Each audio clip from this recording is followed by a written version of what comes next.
Yes, indeed. Yes, indeed. Saturday, so you know what it is. It's Saturday night Shoot the Breeze time. I want to thank everyone who participated last week, both in the chat and on the panel. We had a great discussion last week. In fact, we didn't even get through all of the topics that we had slated. So this week, we're going to bring back two of the topics that we did not get to. While you're at it, if you can hear my voice, drop a 1 in the chat for me. Let me know that I'm being heard across the digital airwaves of YouTube, as they say. Drop a 1 for me if I am being heard out there. Also, make sure you hit the like button and share the show on your social media. I don't think anyone is with us yet, but drop a like. Oh, yeah, Trigger Happy is here. You see, this is the funny thing. So Trigger is here. He dropped a 1. Thank you for that. Meanwhile, this thing is telling me I have 0 people watching. Interesting. I heard Bakari talk about that this week as well. YouTube plays a lot of games with content creators. In any event, you know what I do. I come on here early before we officially start this show to let you guys know what we have in store tonight. Like I said, we didn't get through all conversations last week, but we'll try to get through the ones that we missed from last week. We'll try to get through those early this week, and we have other topics as well. What we're going to talk about this week is a Haitian national speaking on U.S. imperialism in her country and Kenya's role in it. We're going to have a Shoot the Breeze topic that's a Sankofa topic. I plan to make this a thing now. Sankofa topic, the African origins of Black music. I have a couple of good links for that as well. We're going to talk about Rabbi Solomon Friedman. Explains his strategy to normalize pornography in the West. We're going to talk about the male voter hopped up on that FBA drug. That's an interesting prompt right there. One of our topics tonight is going to be We Stand with Kemi Seba.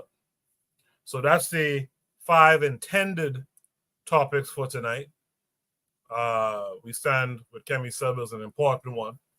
And we're going to do our shout outs. I have a special shout out to give tonight as well. So what I'll do now is I'll start the show officially. While I do that, like I said, hit the like button, share the show to your socials, invite some family members to sit with you, and you guys have a discussion as we have this discussion on this panel. All right? So you guys do stay tuned.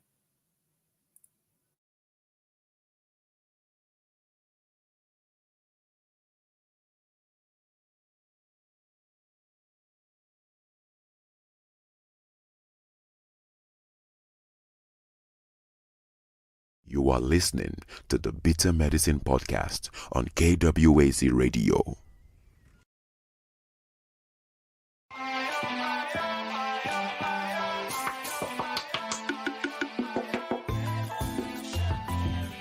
Welcome to the Bitter Medicine Podcast, where it's all about Black empowerment. Our show focuses on Black news and entertainment, arts, science, economics, history, people, and strategies that uplift, empower, and motivate Africans within the diaspora. And now, your host, whose favorite color is black, Goku.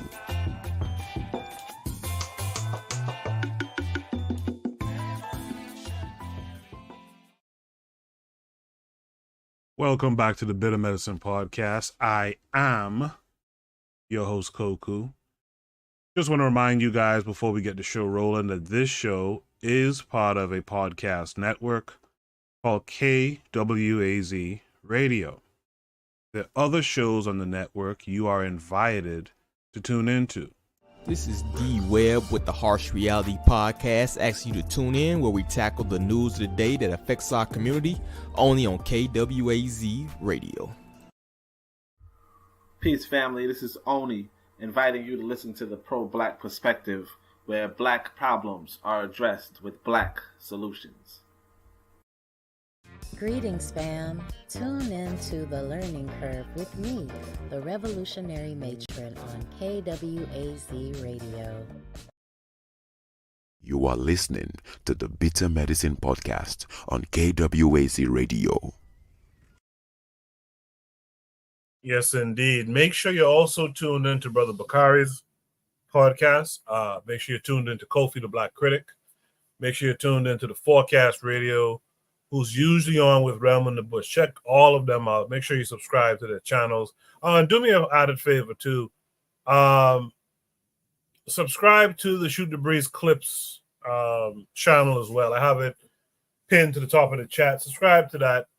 I found an interesting way on how to engage with other people when we use their clips on Shoot the Breeze. So subscribe to that. You guys will see some things happening over there as well.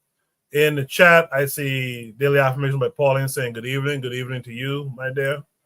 Anthony McPhail is out there. He says peace to us, to the KWAZ radio family, and he says he'll be on in a few. I look forward to your participation. Actually, some of these prompts tonight is for you to, it's for Anthony to quarterback, to be honest, or to anchor, I should say.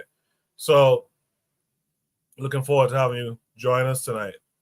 If you guys want to join the panel, just click the link that's at the top of the chat. It's pinned to the top of the chat, as well as the other links to subscribe to the Shoot the Breeze Clips channel and to join the Discord, etc. And there's also my Cash App. If you guys want to show some appreciation, hit the Cash App, as Brother Bakari would say. In the meantime, let me introduce my first and only panelist for the night. That will be Buana. Buana, how are you this week? Koku, can you hear me tonight? Yes, sir. Yes, sir. I can hear you. Wonderful, wonderful. Yeah, hopefully, hopefully we have a good night tonight, because last week it was kind of a shit show, possibly because of the hurricane, and hopefully, Black Steel is okay in South Florida, and everyone else who's in the South. I think Anthony is in the South as well, in Louisiana. I don't know if the hurricane hit him as well, but shout out to everyone. You know, we're gonna have a great night tonight. Yes, I appreciate you being here, Buana. And without further ado, no one else is here right now, but let's not hold up the show. Let's go to Shoot the Breeze topic number one tonight. Shoot the Breeze topic number one says a Haitian national on U.S. imperialism in her country and Kenya's role in it. This takes us to Twitter, it looks like. Let's go to Twitter here. So this is from Mizalendo Elisi Foundation. It has the same title that I just read, a Haitian national on U.S. imperialism in her country and Kenya's role in it. It's about almost a 5-minute video. What we'll do is we'll watch it. Let me make sure it's right. We'll watch it and then we'll comment.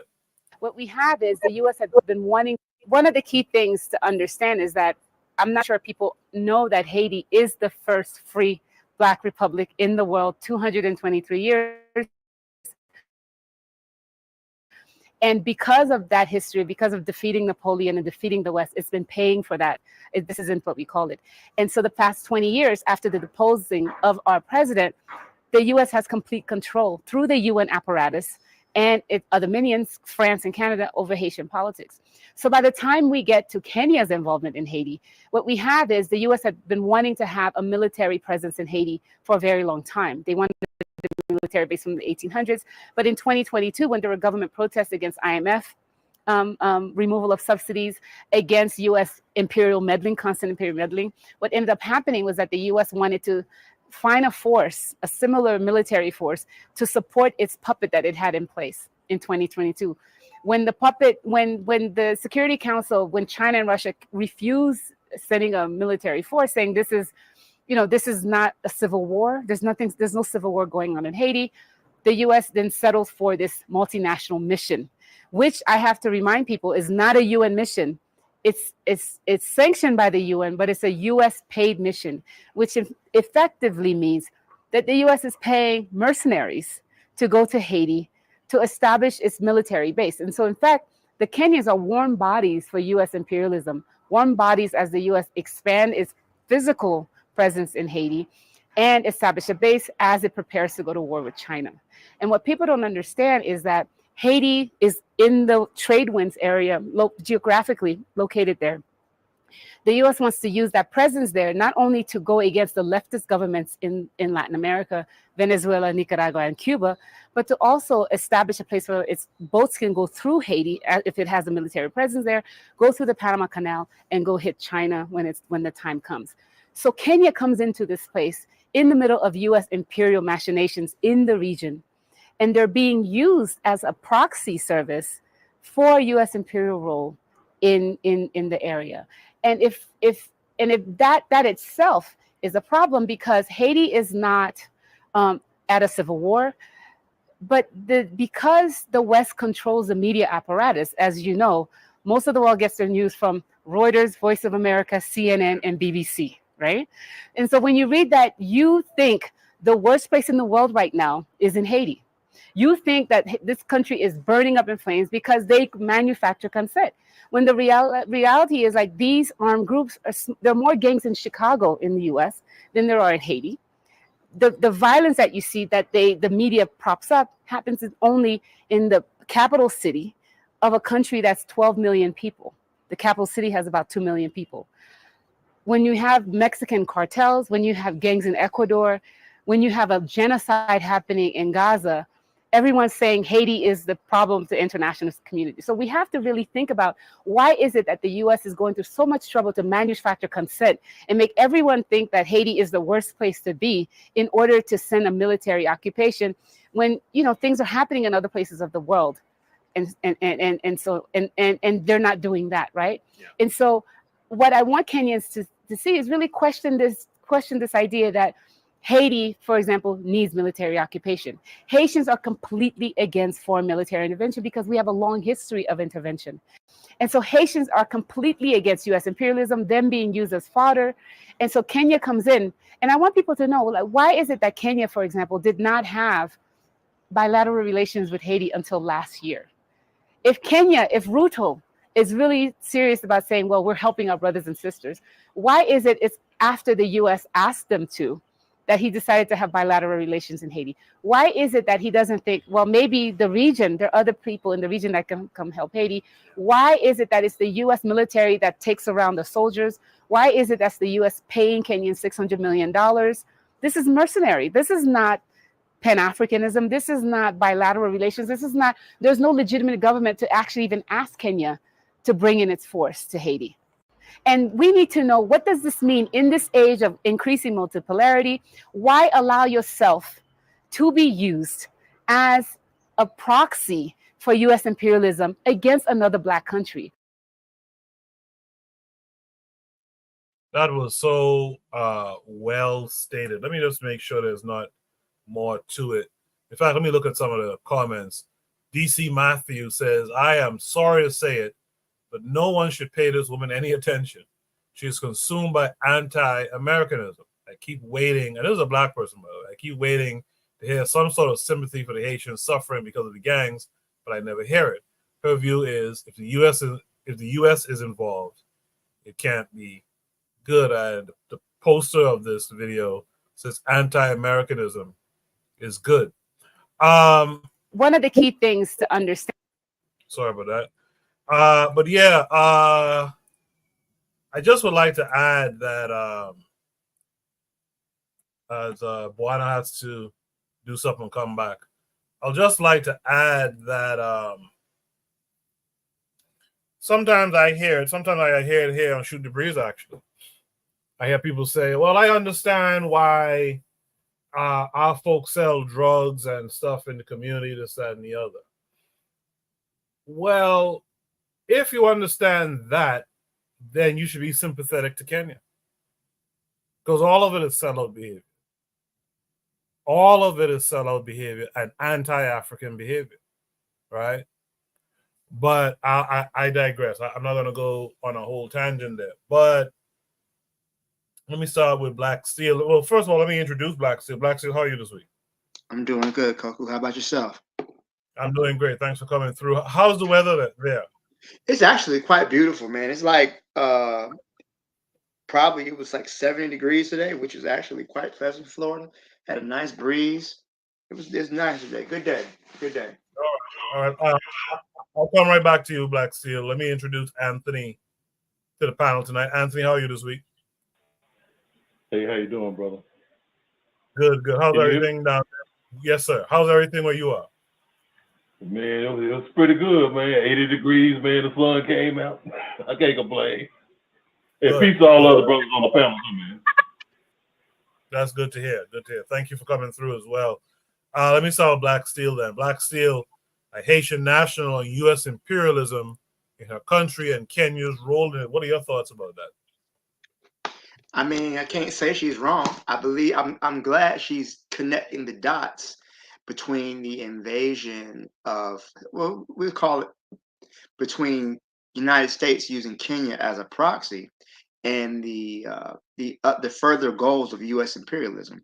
I'm glad she mentioned the attack on China, because the United States has what they call a pivot to Asia. And so they expect to go, they wish to go to war with China by the year 2030, all right? Because the United States wants full spectrum dominance, which is complete control over the land, air, sea, and space. That's the desire of the United States. They want to remain the world's sole superpower. They don't. Ever since the fall of the Soviet Union in the 1990s, the United States has been the world's sole superpower. This is the state of affairs they want to continue. So any country that could be seen as a threat to their full spectrum dominance is seen as a threat and will be attacked. And they will manufacture consent to go to war with any country. So we see, the build up to the war with China, uh, and Haiti is a part of that. They want control over the Caribbean basin. They see China influencing economically a lot of Caribbean countries. They can't have that. So the desire is to subjugate Haiti, which it's always been a part of the desire to keep Haiti pliant. Right? They're going to keep the people they want in charge. They're going to have the forces they need to have in the country, and to keep the people oppressed and struggling. So but the thing is, the optics look bad. Haiti has been suffering from outside intervention for centuries. So the United States wishes to appear to be somewhat benevolent. So instead of them doing it, they get their proxy, which is Kenya, to do the dirty work for them. So you look like you have a black nation helping out another black nation, air quotes, Pan-Africanism. When reality, the Kenyans function as the lapdog of the United States, because they're very much tied to the U.S. economically, militarily. How many U.S. military bases are in Kenya? How many treaties and deals does the U.S. have with Kenya? And we speak very positively about what's going on in Mali, Burkina Faso, but when they removed the drone base from, I believe it was Burkina Faso, the U.S. just moved the drone base to I think it was Ivory Coast. So because they have so many of these different countries that are beholden to the U.S. be rather economically and militarily, their function is to basically surround China, just like what they're doing with Russia. That's what the whole invasion of Ukraine is about. The idea is to surround Russia with countries that are friendly to the United States, countries that are a part of NATO, as a way to block them off. That's what they're doing with the Middle East. And the idea is to keep China, which is they feel is their number one threat, as a as a as a rising country, keep them isolated, keep them separated to prepare for war. Unfortunately, this is a war that could engulf and could destroy all of humanity.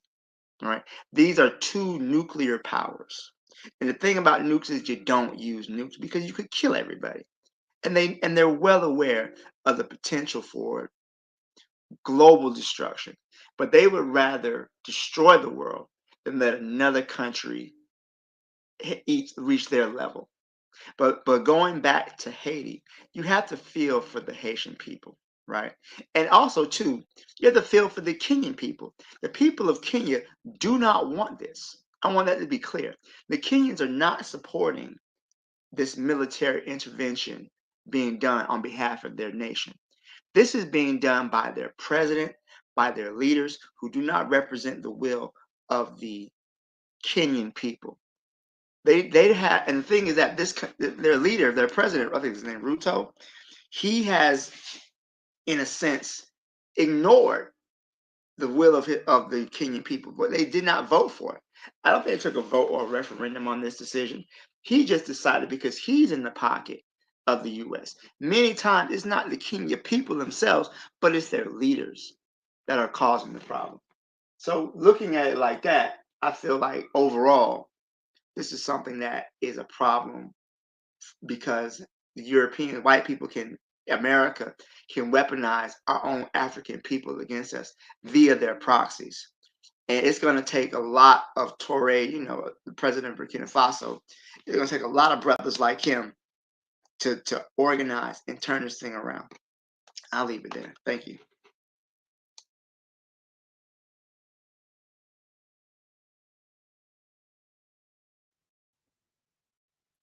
Yeah, my computer's acting. Yeah, I appreciate that, Black Steel. Let me hear from Anthony next on this one. Yeah. Can you hear me, Coco? Yes, sir. Go ahead. Yeah, I know I was having a problem. Okay. I mean, I pretty much agree with everything Black Steel says, man. I mean, he pretty much covered it. And yeah. And especially that part about the Kenyan people, this not being the will of the Kenyan people. They don't want that. I mean, they've actually been protesting it, you know what I'm saying? Along with the other problems that they have in the country. But I mean, when it comes to a country like Kenya, I mean the government in Kenya, they've been in the back pocket of the West for ever since the independence, you know what I'm saying? I mean, we go back to President Jomo Kenyatta, he was a puppet. You know what I'm saying? He presented their face as one of the grand old men of Africa and everything, but he was a straight puppet. Time he became president, he was working with them. You know what I'm saying? But and it's basically the same people that's in office right now. But I like what Black Steel was saying about the conflict. The conflict that the future war, the potential of a war with America and China. And now me personally, I feel like, I agree with everything that he said, but I think, yeah, at the end of the day, I think these white folks want to live too. You know what I'm saying? That's why they're gonna be no war. They pick on small countries. That's why they can go and pick on Haiti, but they go and pick on a small country like that. But they ain't gonna fight each other. China, Russia, ain't none gonna fight each other because they all got the same shit. And they can all kill it. Everybody can kill everybody. You know what I mean? Ain't gonna be no winner. But yeah, but basically, I pretty much agree with everything Black Steel said. I appreciate that, Anthony. Yeah, one of the things she mentioned that Black Steel took note of, and I appreciate that, is those waterways. I talked about that a long time ago when I talked about the Monroe Doctrine. Those waterways around the Caribbean are super important for America to kind of sustain itself. And those waterways around Haiti, Jamaica, the Bahamas are particularly important. And she mentions Panama with the canal. That allows them to get over to the east, pretty easily.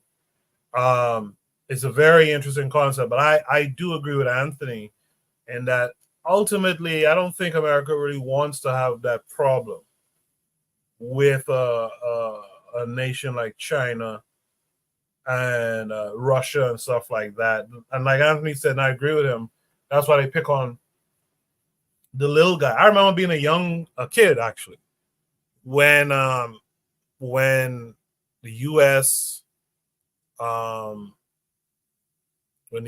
Attacked Grenada. And even as a kid, I was able to look at this thing. I was watching Reagan talk about it. And I was watching him show the graphics of Grenada at the time. And I'm like, wait a minute. The U.S. is going to invade that little country? Like, come on, dog. Like what are we doing? What are we doing? So I agree with Anthony. They like to pick on little guys. And in fact, they get that from the British too. When they talk about the British had defeated half of the world or whatever, the British was picking on little dudes, man. Picking on little folks who didn't even know they was in a war with Britain, so-called Great Britain. You know what I mean? So it's just more of the same going on here with the U.S. and Haiti. But, to tie it back to what I said earlier, we can give a pass. And I know it's Kenya's leadership. It's not the Kenyan people as a whole. But we cannot give a pass to folks who do things against other Black Eagles African people. That goes to the things that happen within our communities, within our streets, within our blocks, and that goes on an international level as well. We cannot sit quietly and let those things happen. We cannot agree with it. We cannot go along to get along with it. In the chat, Trigger Ivy 262 plus earlier said they also want to destabilize China internally. Tibet, Taiwan, and Hong Kong are often targets. He goes on to say African unity can, in a sense, be enemy unity, in which your enemy is unifying various Black people for their interests. That's a very good point. And shout out to Brother Bakari. I saw him with his lovely family earlier today at a football game, a HBCU football game. So shout out to Brother Bakari. Peace and Black African power to you as well. With all that said, let's hear from Buana. Buana, what are your thoughts? Can you hear me? Can you hear me clearly? No, you're chopping up. Are you serious? This is a new thing, man. Okay, go on ahead, brother, and I'll catch you in the next one. I'll try to go back on my laptop, but yes. All right. Yeah, you were sounding fine when you were on earlier. I don't know what happened, No, but the decided to slow down again for some reason, and I just want to hold up the show. But go ahead. All right. Is there any last thoughts from either Black Steel or Anthony on this topic? I just want to say, just thinking about this topic at hand. You said you don't think they would go to war. The Russians. So back during the Cold War, right? The Russians were very afraid of the Americans. They thought the United States was ran by psychopaths because there were many times. There was one particular incident where the Cuban, we talk about the Cuban Missile Crisis. The United States put nuclear, but Russia, Soviet Union, put nuclear weapons on the island of Cuba. With Cuba being only 90 miles from the United States, from Florida, they basically considered this an act of war. So this brought the world to the brink. It was the Russians who backed down. It wasn't the Americans. The Russians removed the nuclear weapons from Cuba, from the island of Cuba. And the reason that's so important is because the closer you are to that country, the lower your response time. So say they shoot a nuke from, say, Brazil, right? You probably got about 7-10 minutes to get into cover, right? You shoot a nuke from Cuba, you got like a minute or two before you can't really respond well enough. That's the same issue that the Russians have with Ukraine. Ukraine is so close to their border. Any nuclear missiles fired from Ukraine, it reduces the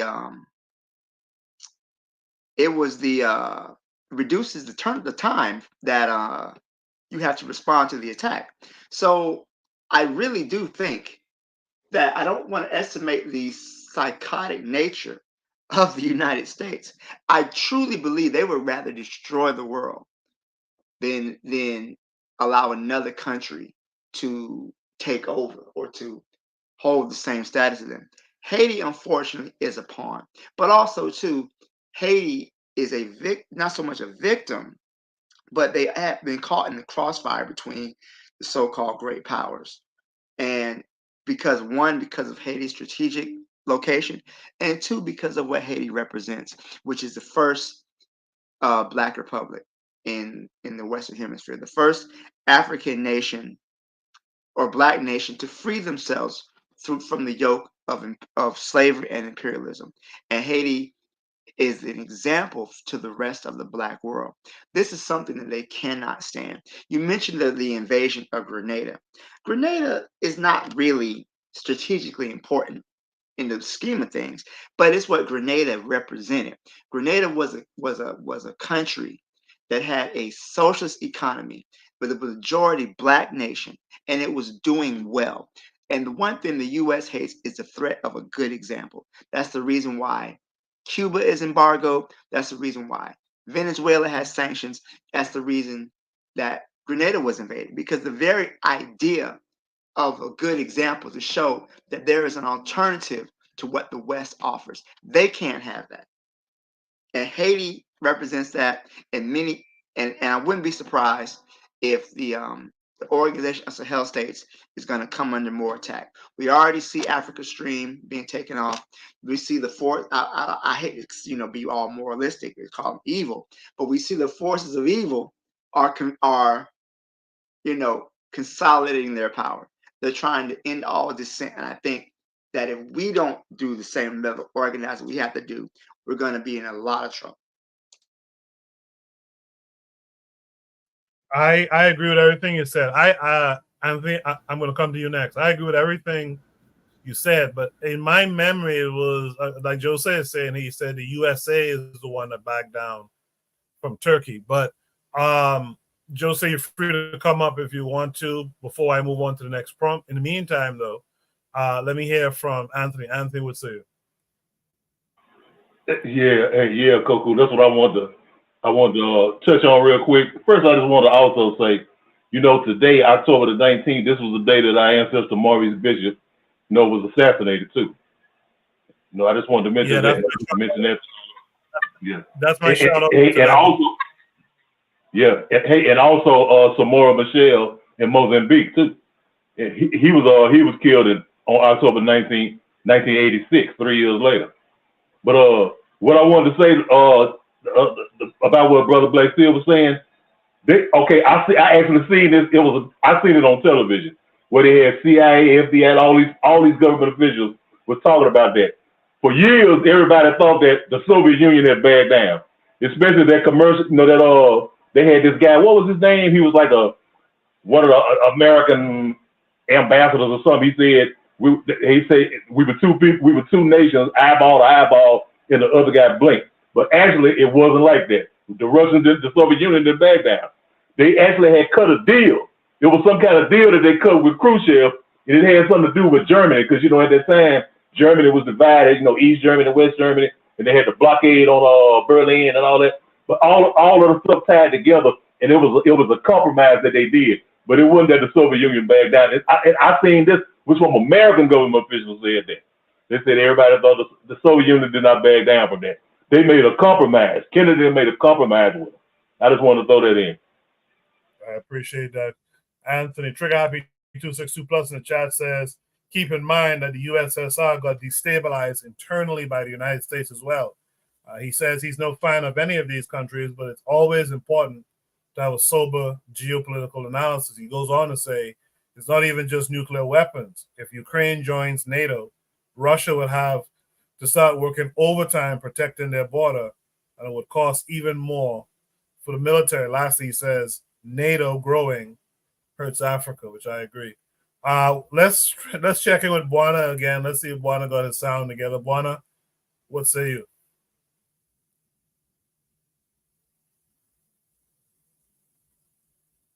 Buana, you muted if you're talking. Yeah, I agree. I agree with all the brothers on the panel tonight who made commentary. Pretty good commentary, I would say. As far as what the brother Fidel Castro for the Americans. And I think that Khrushchev at the time, he was kind of like trying to back down Castro. So really in that scenario, it was Fidel Castro who was about that life. he was really about that life. That's interesting. Supporting you not only financially, but we are helping you technically in regards to food and aid and all these other things. So you got to back down Castro. You got to back down because he really wanted to press the button. You know what I mean? He was that kind of madman. In reference to Haiti, I always say this. Haiti's problem and internal one. The internal aspects of Haiti is causing a lot of the issues within Haiti themselves. The Haitian people have to decide collectively that we're going to do something about what's happening in the country. And they have, if you look at Haiti's history, in all the puppets or puppet regimes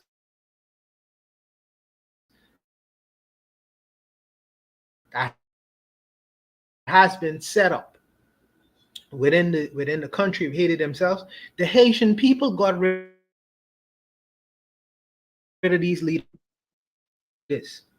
Many of those leaders left office running. Duvalier, many others, or Haitian people sometimes take care of the leaders, or say we democratically want to elect this, but the people you elect. So we going to remove him. We're going to remove a democratically elected leader. What I would say is Haiti's issue is an internal one, first and foremost. And I think that the Haitian government and leadership needs to get new friends. They've been having a relationship with the West for a very long time. And the Haitian government needs to get new friends and allies, whether it's with Russia or whether it's with China or some other global power, because I don't particularly agree with Black Steel when he suggests that America is the only superpower. No. China is just as much as a superpower as America is. And one nuke is just as good. You could have 100 nukes or 1,000 nukes. I just need 2 or 3, and have them reach the major global centers in your economy, Washington, D.C., New York City, and California. And that's all, and Washington. That's all I need is 4 to reach where you are. And I could change the state of affairs in your economy just as much as you could change the state of affairs in mine. We don't need 1,000 to change the world. So we are really on equal. China makes everything. They make and produce Bonnie, everything. And if they can't get the mineral resources, they could just go to their friends in Africa. So they are proven itself as useful, as we have been to them. We were in close relationship with England for years. They used to call us the common, up in Europe, called England. They only extracted our mineral resources, our bananas, our fruits, our agriculture, and everything else going to England. So they became practices the same kinds of principles and ideas. I'm saying that that we need to change the relationship. We need to change that paradigm and dynamic. It really needs to happen. Toot sweet. As far as this particular lady, Miss Pierre has said some things that I about the Bahamas, by the way. Hold on. Is Juana chopping up or is it my computer? It's Juana's Juan. chopping up. I can hear you just fine. Yeah, Buana, you're chopping up a bit. If you could go and come back in, that would be great. I was curious to hear what you was going to say about what she said about the Bahamas, but your sound it has clarity for a few seconds and it'll chop. So if you could fix that, that'd be great. In the chat, Jose says NGO and small hat families owning their ports are rarely mentioned. That's true too. Talking about Haiti. Trigger Happy 262 Plus agrees with Black Steel. He said America is the only superpower. China is an emerging power that is surrounded by United States allies and military bases. Russia is right next to NATO, which is American allies. I wish Buana's sound wasn't chopping up so much. But between Black Steel and Anthony, do you guys have any last thoughts on this prompt? Hold on. Buana might be back. Let's see. I'm good, man. All right, Buana, finish your thought, please, so that we could go to the next prompt.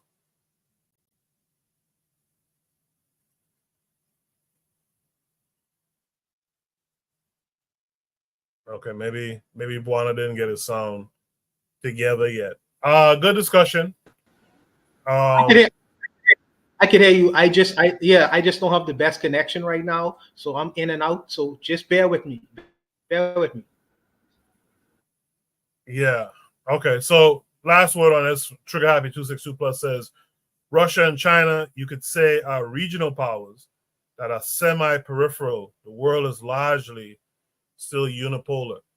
What we'll do, we'll go to Shooter Breeze topic number 2. Hopefully, we'll get Buana's full support in the next prompt. This is a Sankofa prompt, and I want to try to bring these types of prompts every week. Something that we go back and we look at something that's traditionally African, and we try to bring it back either in practice or at the very least in memory.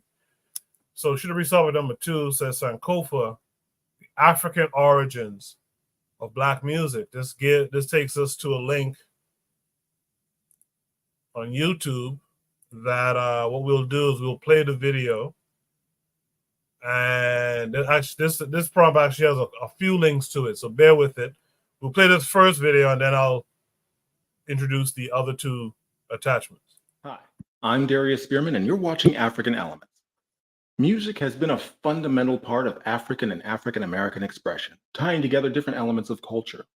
In this episode, we look at how African music transcended the Atlantic slave trade and how elements of African music became infused into the antebellum slave plantations of the southern United States, becoming the foundation of Black music in America today. All that coming up.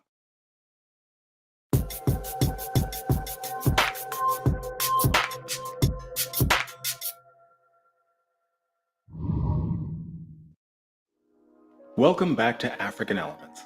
If you're new to this channel, we create educational content for higher ed and make it accessible to the masses. That's possible largely thanks to my Patreon contributors who support this program.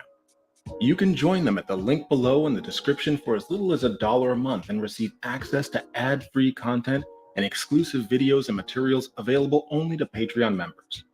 Otherwise, to support this program, drop a like and subscribe and comment below if you'd like to see more of this content. With that out of the way, let's jump in.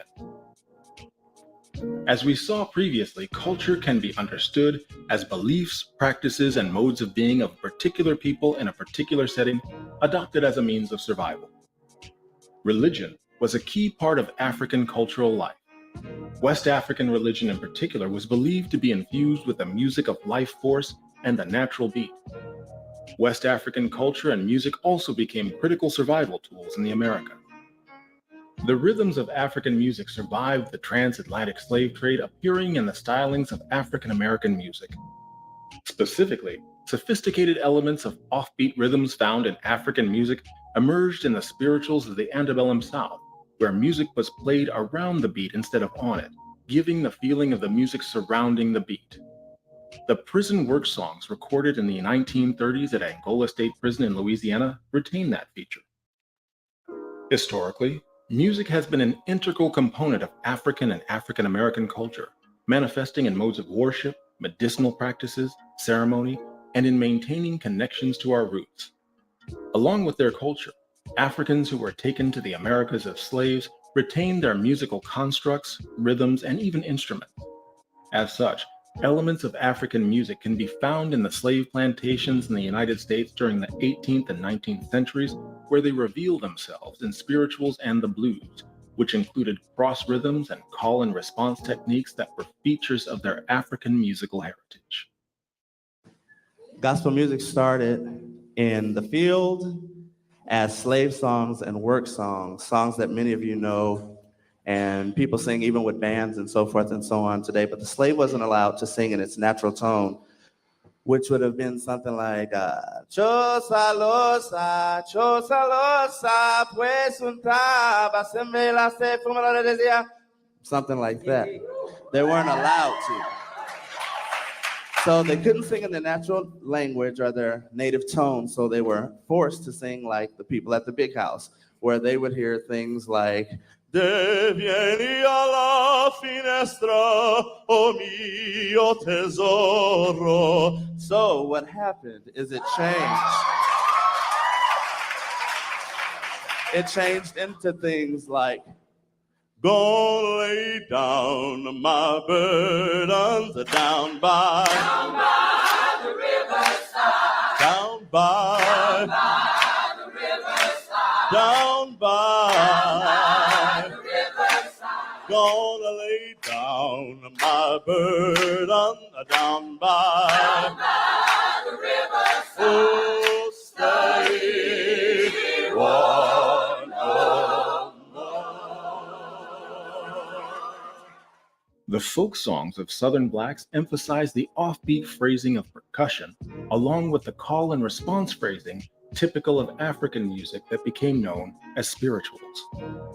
Among the basic elements of African music that contributed to the creation of spirituals, at least 4 basic features of African music are found in African American sacred and secular musical styles. The complex rhythms or metronome sense, the dominance of the percussion, the offbeat phrasing of melodic accents, and the overlapping call and response patterns. In music, call and response works similarly to a conversation, where, in a combination of 2 distinct phrases, the first phrase serves as the call, Go lay down my burden, and the second phrase is the direct answer. Call and response became a fundamental feature of the spiritual that provided a pathway for African Americans to encode their stories. Their songs often focused on the book of Exodus and the story of deliverance from slavery in Egypt. This focus was a product of the infusion of Christian piety in the slave experience for persons of African descent, but it was just as much an expression of resistance that belied their literal desire for freedom underneath the metaphorical biblical passage.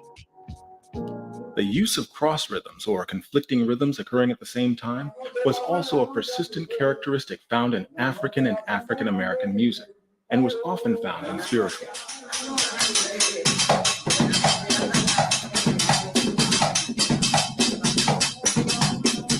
Another musical style incorporated into African American music, the hot musical style, contained more compelling and driving rhythms and became a central part of the spiritual. It relied on the rhythms of each instrument or voice being steady and reliable, maintaining their own time signature. Use of the voice as the hot element in the spiritual provided the component that inspired a connection to God through music.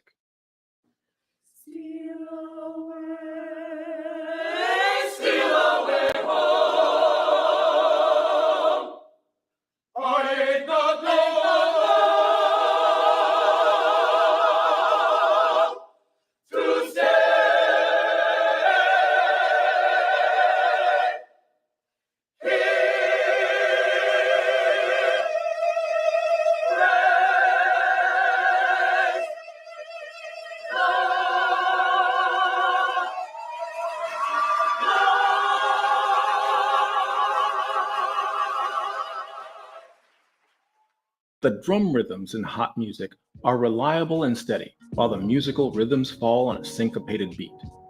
The use of these cross rhythms, along with the percussive instrument, results in an abundance of musical accents, all of which are African features that have been consistently maintained in African American music. As we can see, spirituals contain many rhythmic elements preserved from their African heritage. Offbeat phrasing and call and response were two often incorporated components. The other musical type that developed among African Americans in the 19th century was the blues.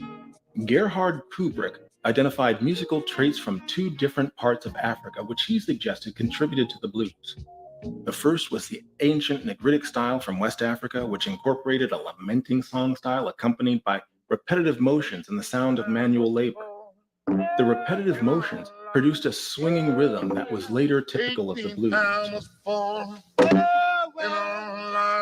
The other style identified by Kubrick was the Arab Islamic song style from the people of the West Sudanic belt. The Arab Islamic style was a combination of voice and instrument, often with the instrument complementing the voice in a call and response style, similar to blues, and also incorporated the bent or pitch-altered notes also found in the blues. Additionally, the familiar 12-bar blues style incorporates elements of both Negritic and Arab Islamic styles. Each of the 4 beats in the 4 bars might be repeated, bent, broken, or ignored. The vocals start at a relatively high pitch, then descend with the rhythm being slow and having a swing of the Negritic style, while the instruments and vocals create a musical call and response similar to the Arab Islamic song style. Both the Arab Islamic call and response style and the swing of the Negritic style, along with the interaction of voice and instrument as seen from the people of the West Sudanic belt, helped bring an element of African music into the blues. The call and response in blues was typically between the vocal and the instrumental parts of the music, blending in such a way as if the two voices were carrying the melodies instead of one. So in summary, the music of Africa was an element of life that enslaved Africans brought to the Americas. In the southern United States, the spiritual with the call and response and percussive offbeat phrasing provided a continuity with the religious music of Africa. In later years, the blues incorporated not just the call and response musical style from Africa, but also the slow swing rhythm, bringing the vocal and instrumental rhythms together in harmony. The musical styles of the spirituals and the blues kept a part of the African heritage alive for their descendants in the Americas, leaving a profound impact on American music. I hope you enjoyed this lesson. If you did, don't forget to like and subscribe. And if you want to support this content further, there's a link to my Patreon page in the description below. I'm Darius Spearman, and until next time, I'll see you in the comments. So I made sure to play that whole video out because I want you guys to support. It's the channel is called African Elements. I want you guys to it's called African Elements with Professor Darius. I want you guys to check them out. Subscribe. I came across the channel the other day. I was studying some traditional African music styles, and I came across them. So I thought I'd bring it up here for Shoot the Breeze. But that's not the only link I have for this prompt. This other video, it's too long to play in its entirety, so I'll play just a few minutes of it. Some of you will recognize this video. So we'll watch it and then we'll talk about it. Well, Zydeco for me is a family thing, you know. My father and Clifton Chenier, I was a little bitty boy, and they was doing this in 1955. I wasn't here yet. My dad was always the headliner of our band. And when he got up there, he could get in front of 10,000, 20,000, 30,000 people and perform. As a matter of fact, he passed August 26th of 1993. And my first show was September 4th of 1993. My first show was Johnstown, Pennsylvania, with B.B. King and Clarence Gatemouth Brown. But for me, I'm getting up there the first time with his accordion on, and I'm nervous. So B.B. King brings me to the back. He says, son, let me tell you something. Just pretend your father's right on the side of you. He said, Dupes was a very, very good friend of mine. So it's like, okay, Mr. BB, but I'm still nervous. I was like, oh man, this ain't gonna be good. Then the people were like that, they were waiting. And it's like people saying, we know what Rock and Dupes could do, but what can you do? What can David do? My brother Tyke on drums, David on washboard. And the band was behind me, and they didn't know. It was like, okay, and they say, if you mess up, we got you. And my first note, I hit it, and it was a go, and the people just started clapping, and everything just started coming in, and I felt my father was right with me. I didn't say that in French, I had the chills. And from then, I never looked back. Next weekend was the San Diego street scene and stuff, and from there, we just kept going and going and going and going, and here we are today, Louisiana and around the world. We're going to be back. We here, but we're going to be back. Promise you.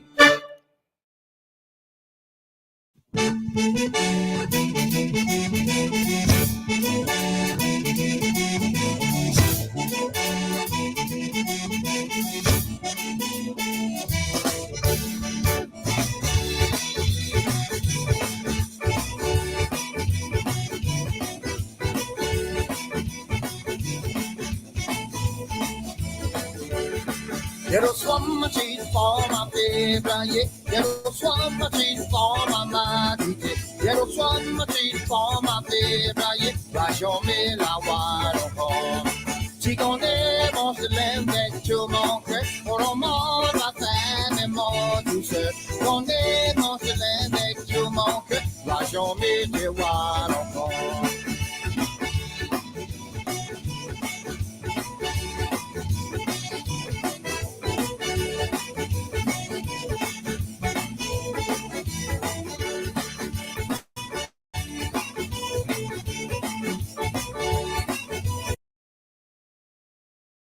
I hate to cut that.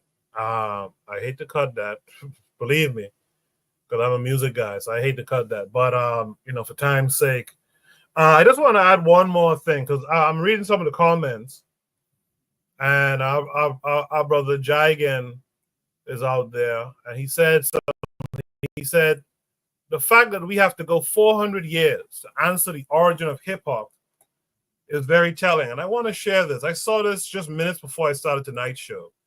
I just want to share this. I saw this on Twitter. I want to share this with you. So this is a tweet from Voice of Our Ancestors channel.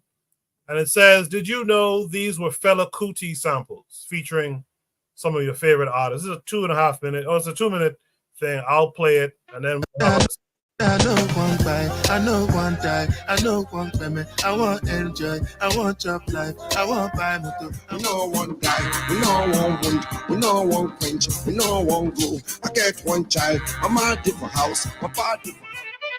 Freedom of jail, clips inserted. A baby's being born, same time a man is murdered. The beginning and end. As far as rap go, it's only natural. I explain my plan.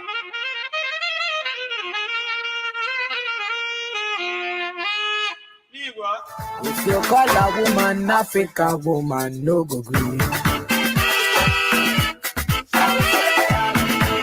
If you call a woman African woman, no go green. She go say, I be lady yo. Women come in the spot, them wonder. Them that's the boy looking around with big. Them girls be plotting.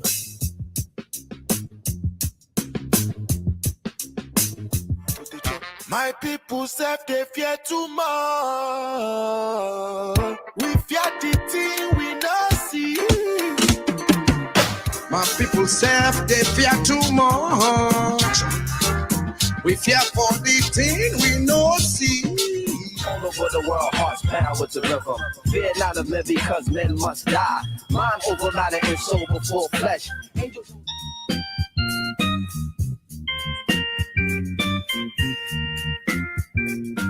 Yeah, everybody run, run, run. Yeah, everybody scatter, scatter. Yeah, pass it down, catch it fire. Yeah, everybody run, run, run. Yeah, everybody scatter, scatter. Yeah, some people lost some bread. When I they strive and I they hustle, waiting I they buy. Kaluba they buy. When trouble sleep, young God go wake up. Waiting they find. Alaba.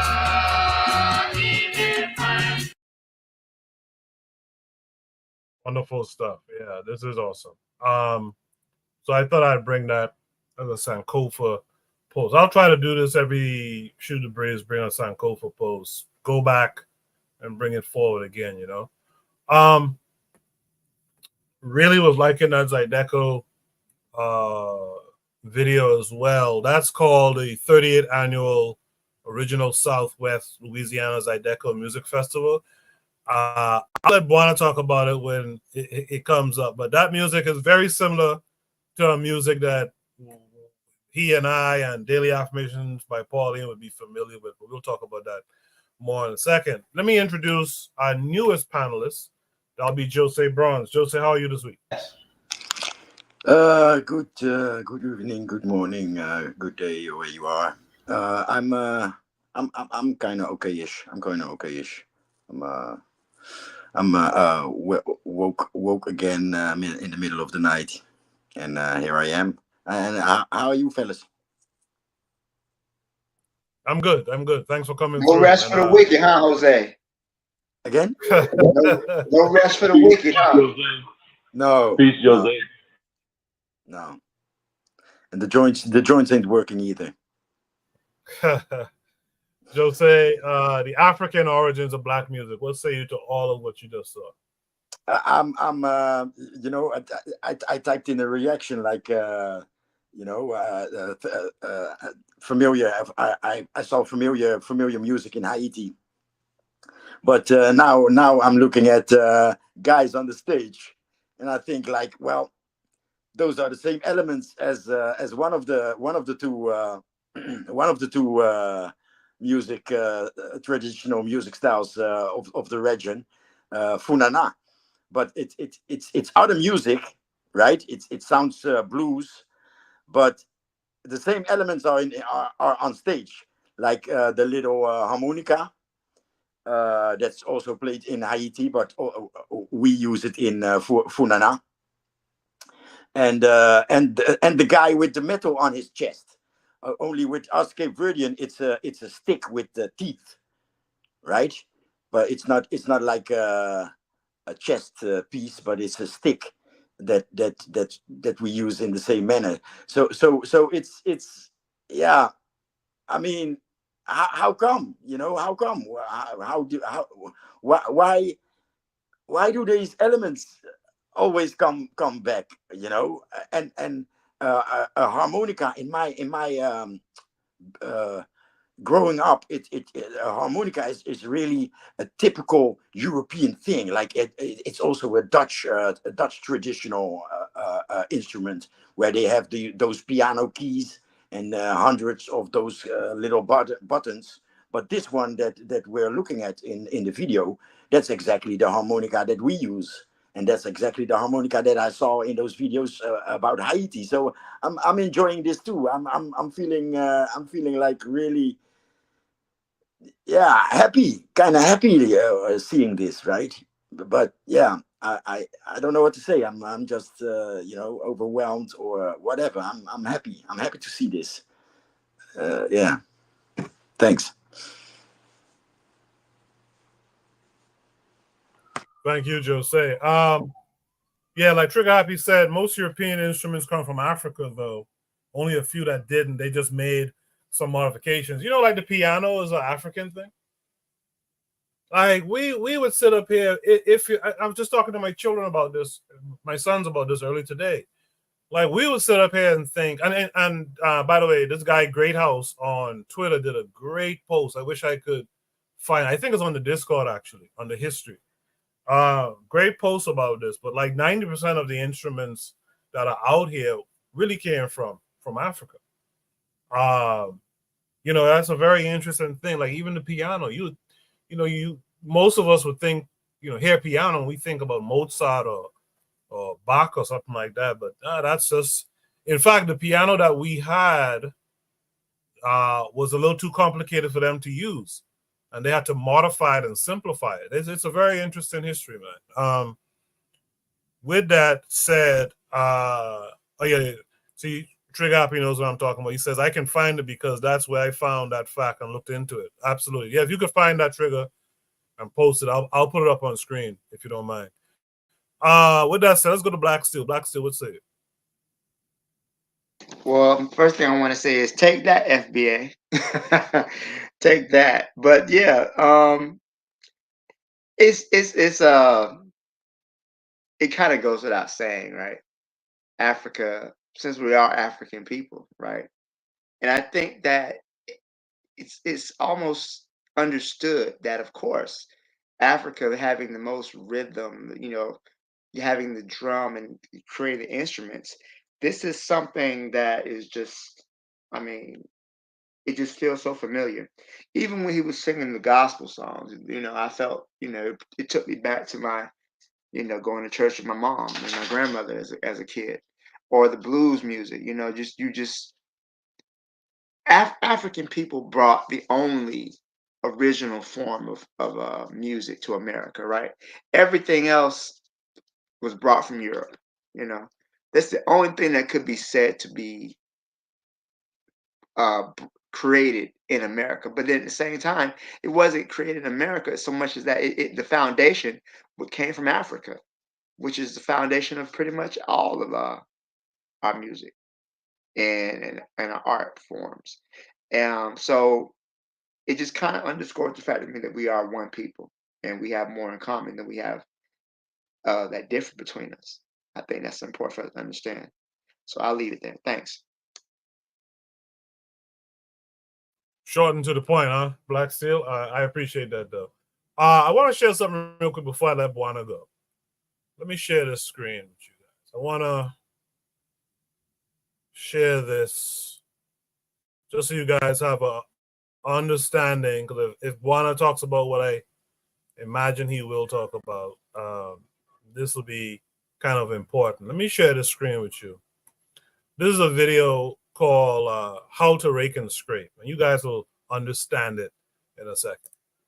Okay, if you want to do the rake and scrape, you must have your saw. And if you don't have a screwdriver, you can use a butter knife. Actually, I don't have my screwdriver with me, so I'm using a butter knife, all right?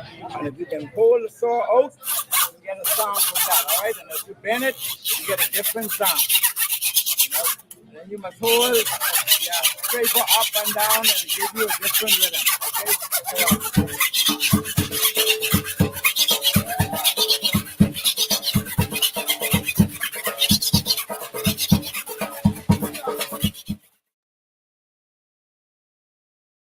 Yeah, rake and scrape, nice, man. Buana, Sanko for the African origins of black music. What's it?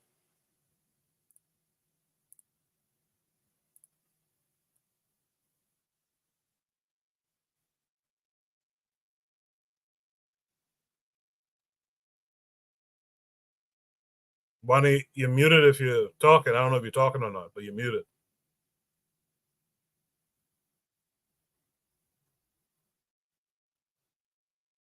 Man, you gotta get a refund. Man, you gotta make sure you pay your bill on time, man, or get a refund. Yeah, Buana kind of messed him up tonight now, man. I really want to get Buana to go then. But you guys see what I was showing you. That's a musical genre in the Bahamas called rake and scrape, where the saw is used akin to what Jose described when he says a stick with teeth. I wanted to bring that up because that's what that is. That's that percussion sound that's used. And in the video that's playing currently on the screen, you see the guys with like the washboard on their chest. That's that same effect. That guy in the back there with that thing on his chest, that's the same effect. I tell you, when you look at these musical concepts, it all points back in one direction. And it's so silly that we have these divisions and we try to ignore the truth that's just plainly in front of us. Buana is back. Hopefully Buana is working. Buana, what's it?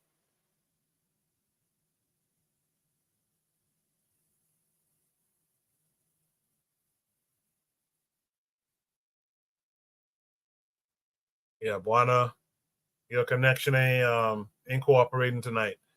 So in the chat, TriggerIB262 Plus says, music shows that black people are a geocultural group. Many try to argue that our identity is only based on the land, but our cultural interconnection is pretty evident. I thought that was well said. Juan, are you there? Yes, I'm here. Hopefully you could hear me. Koku, when I see stuff like this, right?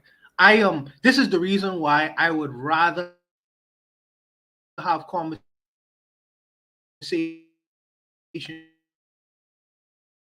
with my brothers like Anthony, because Anthony is a well-informed.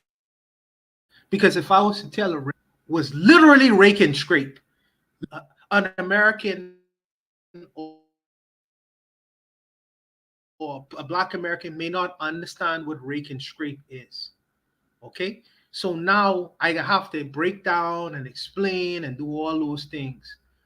But because he has an international perspective, Anthony has an international perspective of the Black world. So he'd understand where I'm coming from when I look at these Louisiana brothers and I say, well, that's rake and scrape music. From the xylophone he using to the washboard that he making music with, that's rake and scrape music. It's at a different tempo, but it's rake and scrape music. If I was to tell people that a lot of the songs that they've been enjoying for years, like Mos Def uses many samples from Fela Kuti. Not only Mos Def, Common from Fela Kuti. In fact, Black Star, you know what I mean? They use a lot of samples from Fela Kuti. It comes as a surprise when you tell my sister that that a piano is African music. That was news to her. She didn't know that.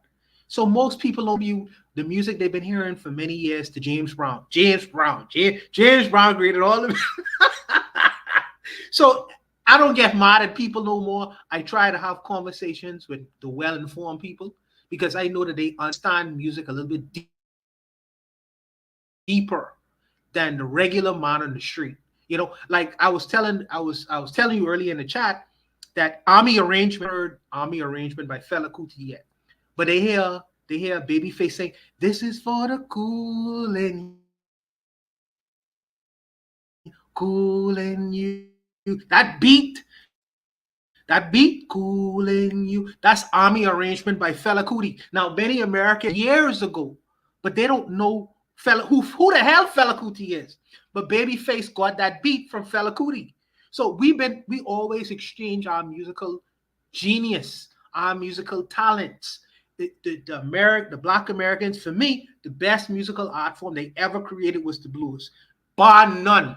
And I'm including hip hop in that. That's the best music they ever created for me personally, on a personal level. But the Brazilians, samba all day. Samba all day. You know, they have another form, bossa nova. Bossa nova is what the Blacks in Brazil created. The Jamaicans, enough reggae. The Trinidadians, thank you. But all these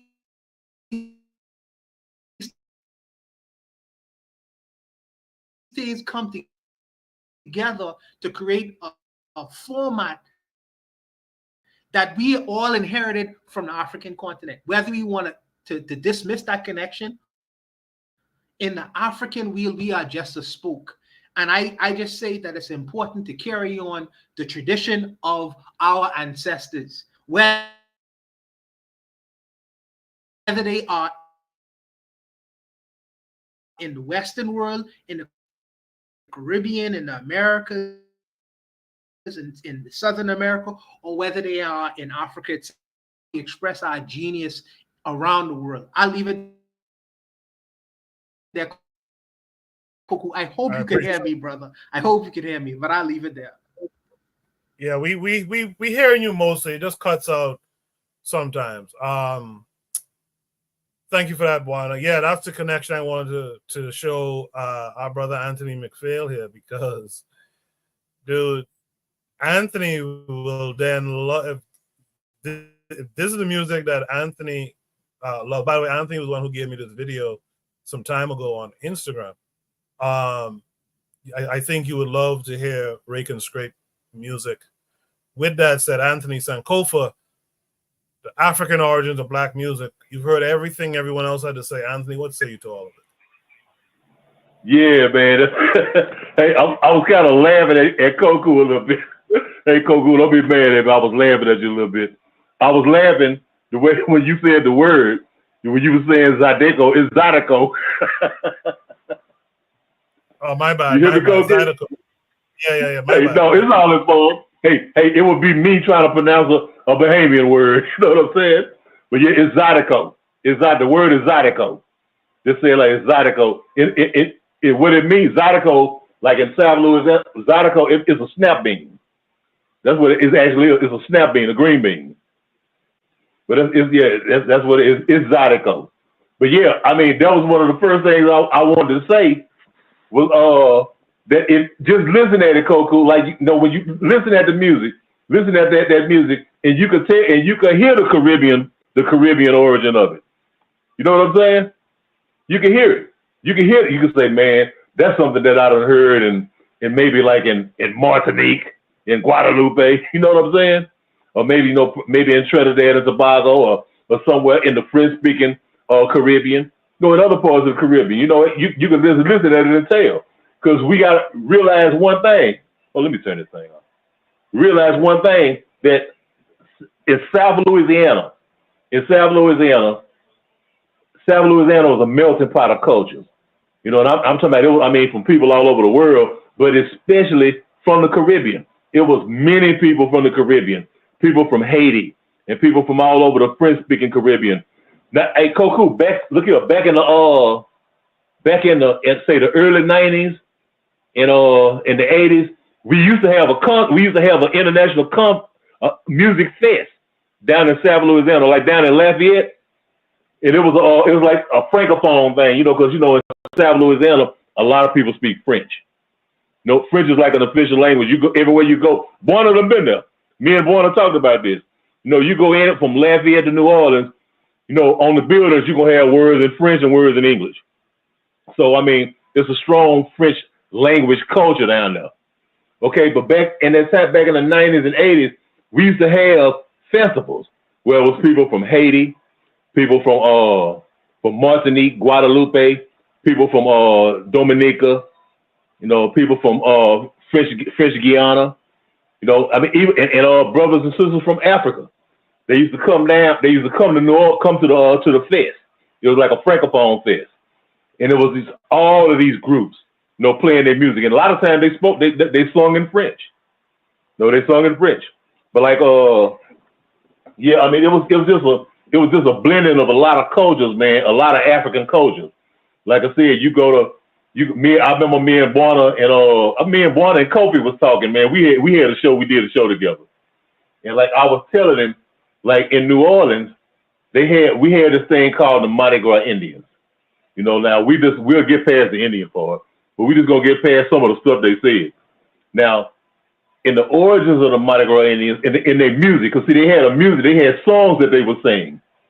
Okay, there was this one song, it was a song about the Big Chief, where they had a part in the song where the lead singer, it's the call and response thing, where the lead singer, he would say, Madaye da Kudifayo, and then everybody else would come in and say, Tina ye, Tina ye. Okay, that song came from, guess where? Trinidad and Tobago.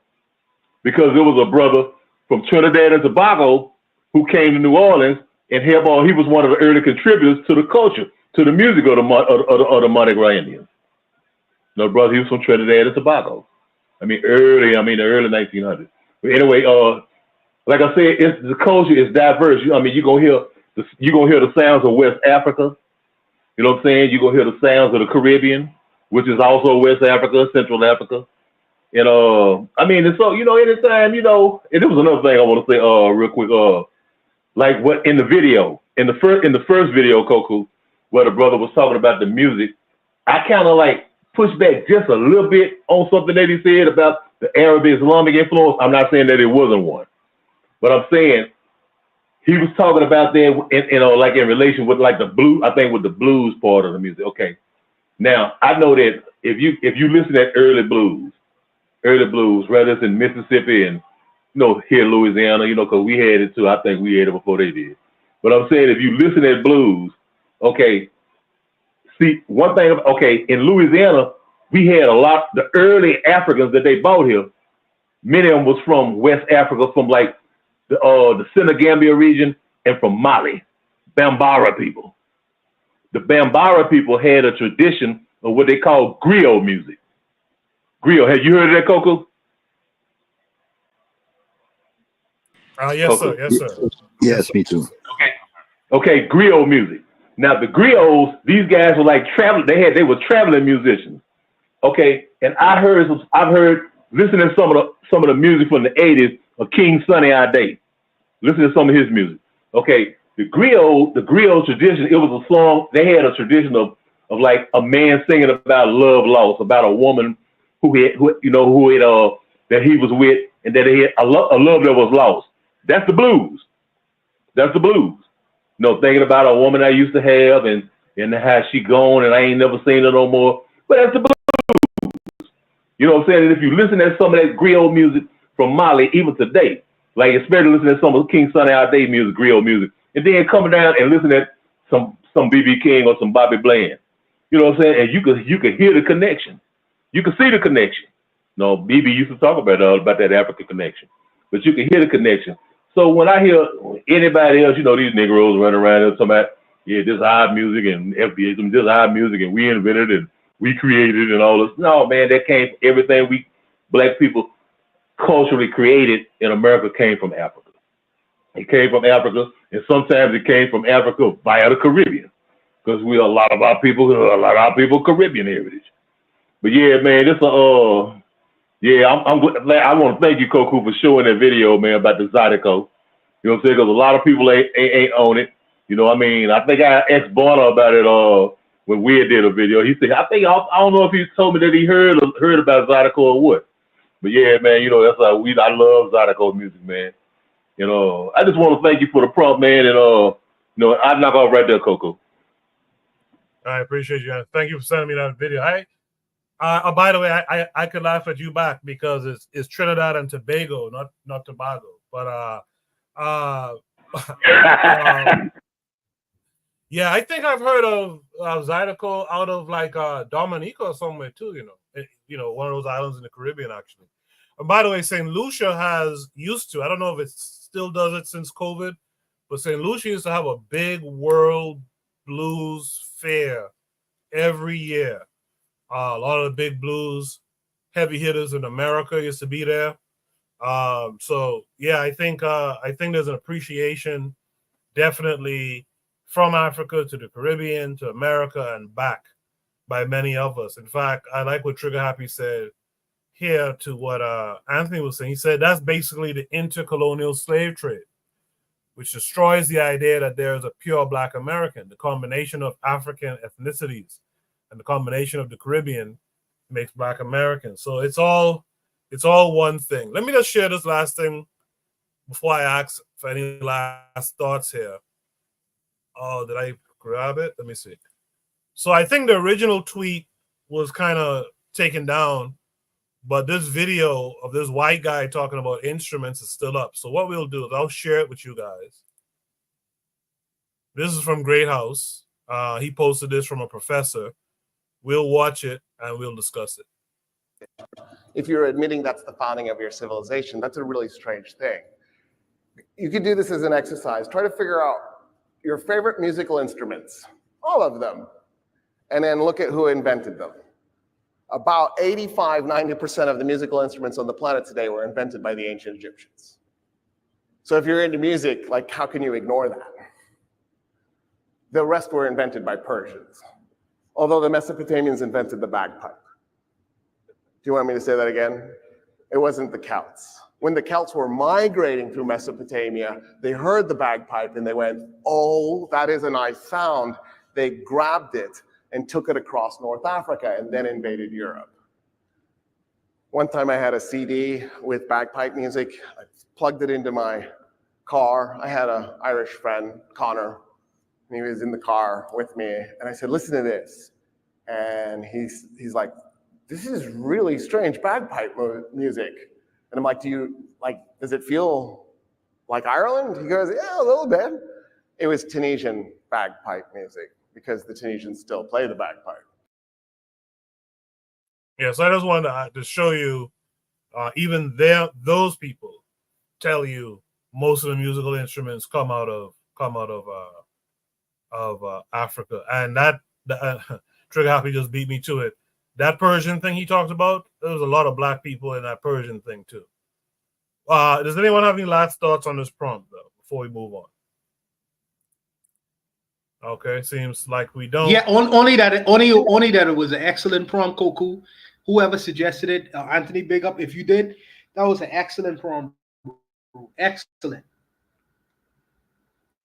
Appreciate that, Buana. And if you guys have any book suggestions on further study of traditional African music, send them my way. Join the Discord. Let me know what it is. And if you have them on PDF, definitely send it my way. Apparently, Trigger posted an article. I'll have to go back and grab it. So you guys could check out that article when you have a chance. With that said, let's go to Shooter Breeze topic number 3.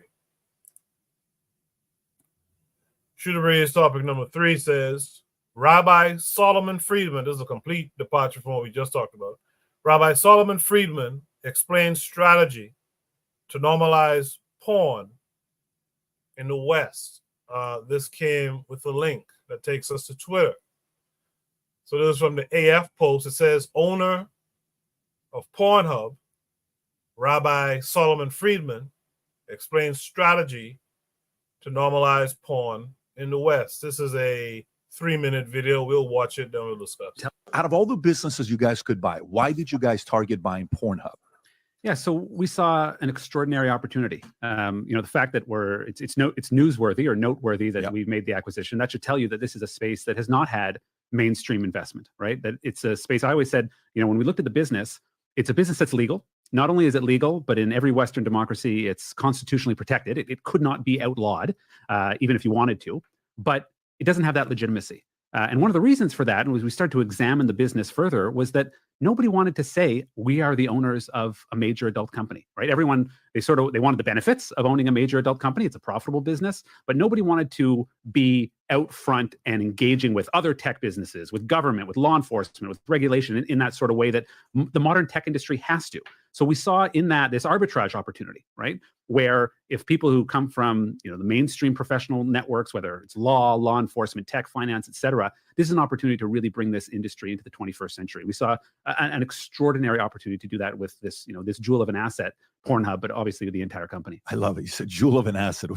So I'm going to give you some stats here that we see. So one, it says 2018, Pornhub alone witnessed a jaw-dropping 5.8 billion hours of content consumption, which, by the way, is kind of strange because most men should only be watching for a minute or two, right? But this is like when you hear 5.8 billion no, hours. Patrick, our average visit is about 10.5 minutes. They probably got off the computer and they left the website on, but there's a different story there. So that's nearly 665 centuries of material over a single platform in just 1 year. Here's another one for you. The world was flocking to Pornhub in 2018 with a whopping 63,992 new visitors per minute. Is that true? 63,992 new visitors per month. Doesn't sound unreasonable. 33.5 billion visitors. Insane, right? Mm-hmm. And the most popular day to visit Pornhub is Sunday. You guys got all these different stats. And you even put up a stat recently on which state consumed the least while the election was going on and who was committed to it. So you're also involved in the election stuff that's going on, right? But at the same time, you got a petition. I think something came out that says more than 2.2. Thank you so much, Kelly. More than 2.2 million people have signed an online petition to shut down the site. Why do you think that is? Well, I think that the topic of pornography has always been a divisive one. I think it has to do with the topic of sexuality in general, right? There are always going to be different views about human sexuality, and pornography is just emblematic of those. In fact, it's a little more public. It's more in your face. That's the nature of it. It's sex for the public.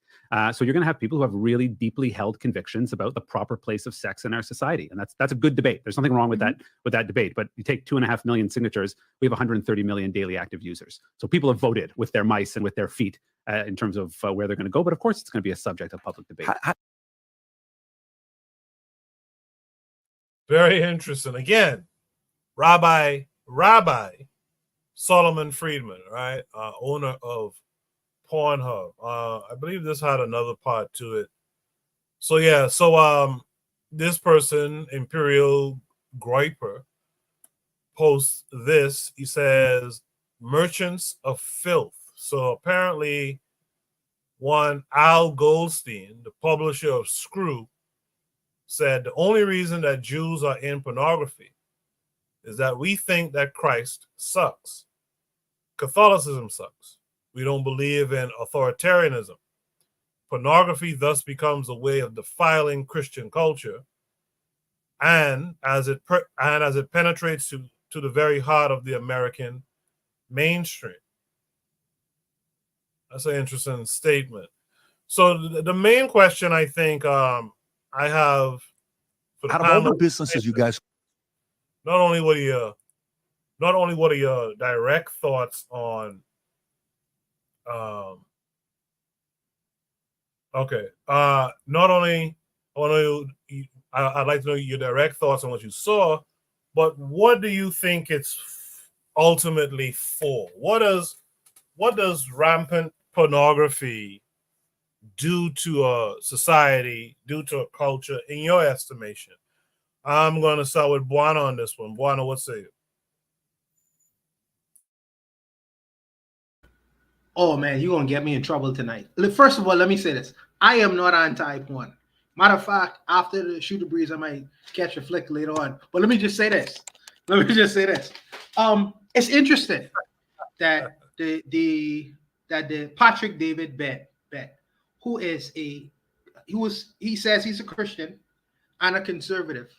The conservatives, at the end of the day, they are money oriented. Money is really their god, because it's almost like this guy is gushing he's gushing over the monies, he's talking about the assets and the fact that Pornhub will receive a lot of money, especially with their investment, because there's a lot of advertisement dollars that goes into Pornhub, if people don't know. So as capitalists, we can't piece of Pornhub, because we know the fact that we have billions of subscribers on a daily basis. That means it'll bring in millions and millions of advertisement dollars. That is very important to the capitalists. But Patrick David have to keep it consistent. You can't say at one end you believe in the family, you believe in family values. You believe in family values at one end, and then he's saying that capitalism or nothing. So the fact that this guy is able to use porn to get millions and millions of family values aside, they become hypocrites. But for me personally, I am not anti-porn. I am not afraid of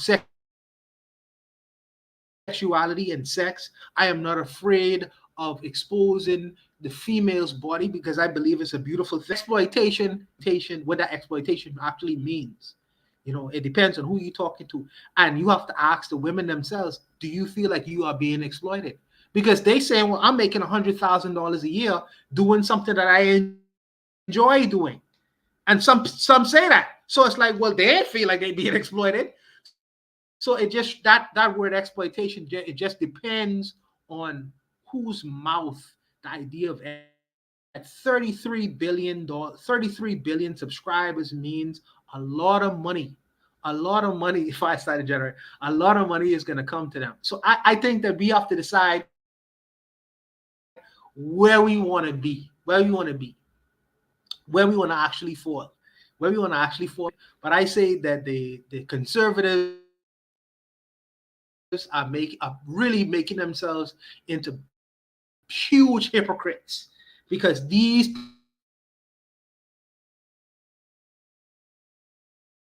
subscribership and a lot of advertisement dollars. Do I believe that pornography should be normalized in the West? It's already normalized. It's already normalized. If you have 33 billion people watching your stuff every day, it's already, the American consumer has already voted. They've already voted. So this is what many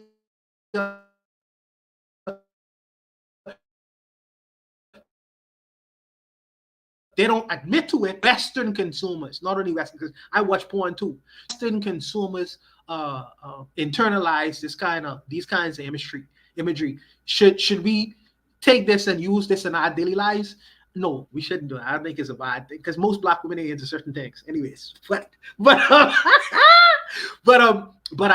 think that you should use this cautiously and carefully, because this, like any other drug could be abused, and I don't think that you should really carry certain things out in your daily life and lifestyle. So I'll leave it there, Coco. I appreciate that, 5-star. I'll say this though. The thing about porn, my personal take on it is porn is just like any other technology. It's about how you use it. Like I use the analogy all the time. You could take a hammer and build a house, or you could bash someone's head in. Porn is supposed to be viewed as a technology that transmits to you what's taboo, what's accepted, what's marginalized, etc., what's outside of the pale, and it's supposed to transmit some knowledge, like sexual health, and just sex ed knowledge overall. The problem is how porn is used, and the problem is how society drives many people to use pornography.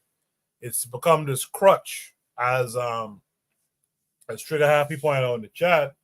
It fuels, this is his words, he says it fuels alienation, parasocial relationships, and many forms of people activity. Alienation becomes the end result with European thinking. I think that's an important note to add to what I was saying, that it's just misused. And so I would like to tell black folks not to run away from it, not to hide from it, and to actually educate your children about it, about how you use it. It's not to be used frivolously, like a 5-star degenerate. It's supposed to be used to for your personal growth and your personal understanding of what's acceptable or not acceptable within your community, etc. So I just want to put that out there.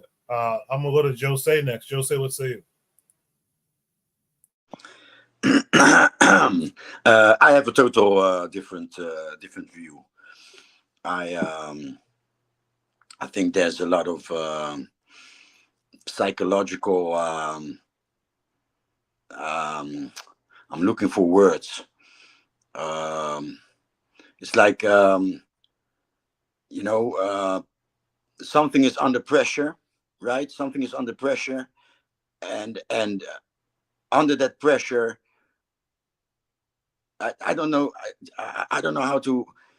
I think porn is has to do with psychological, emotional complications that that come out of this life we live. Call it plantation, or call it barn, or call it urban. but I believe all types of porn is. I think porn is an expression from people don't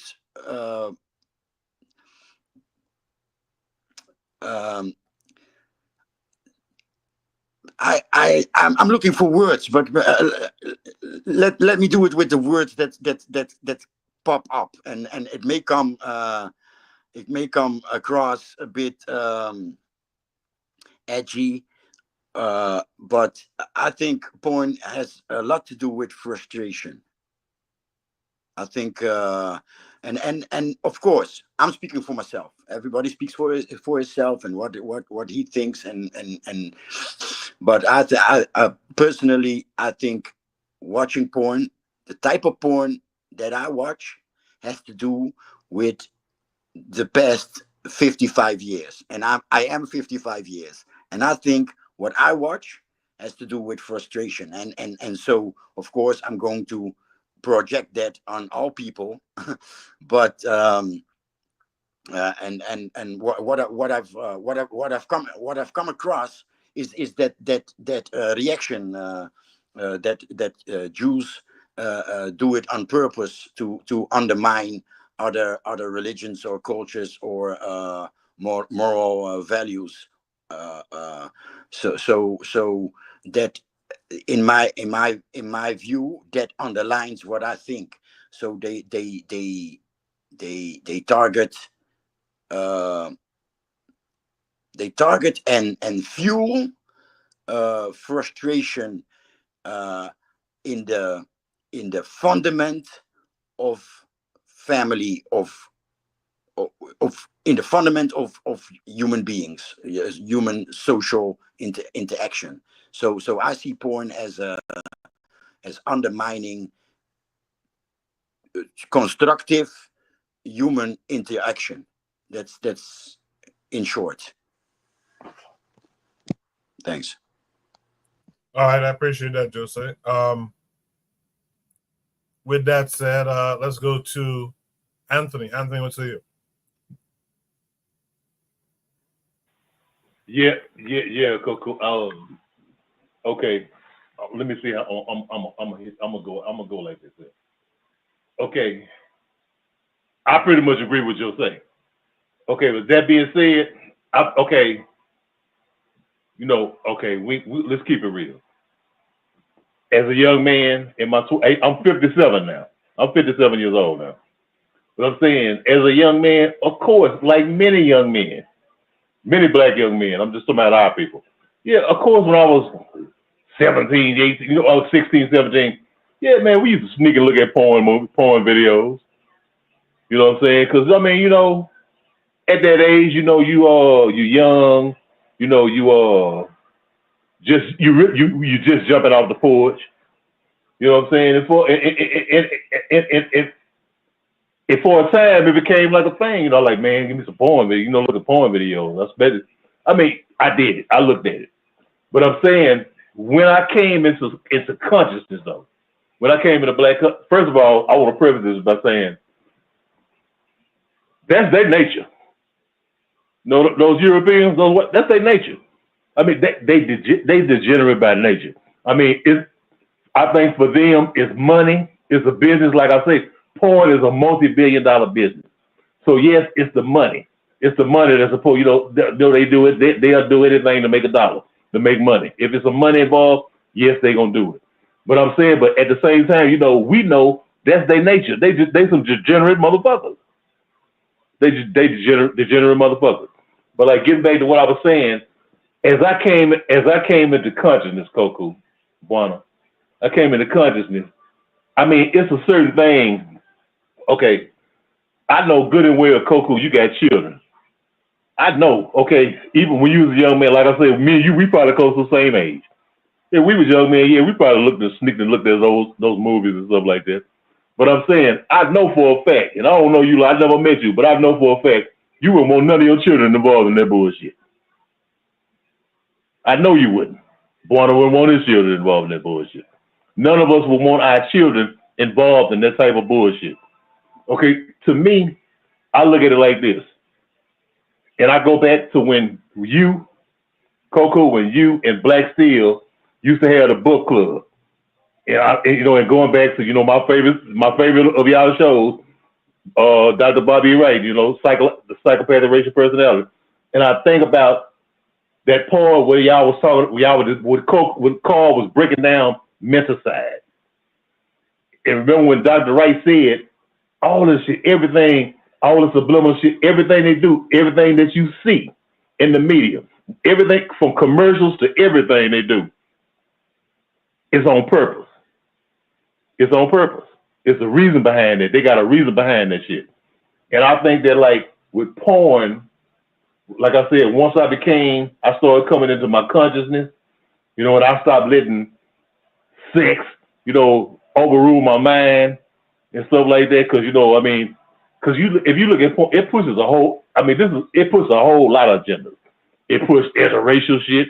Cause you know, you got a brother who can go fuck white girls, you know, sisters who can fuck with them. And then it also pushes that, the girl on girl thing. And even now it pushes the boy on boy thing. You know what I'm saying? This gay shit. They got this genre that they had, the cuckold shit. Where a man sit and watch another man fuck his wife. You know what I'm saying? And do some weird ass shit after that. So I'm saying, I think that, like I say, I think it has a different effect on us as African people, black people, than it do them, because see, by nature, it's they shit. That's what they do. Here, you go back to the plantations.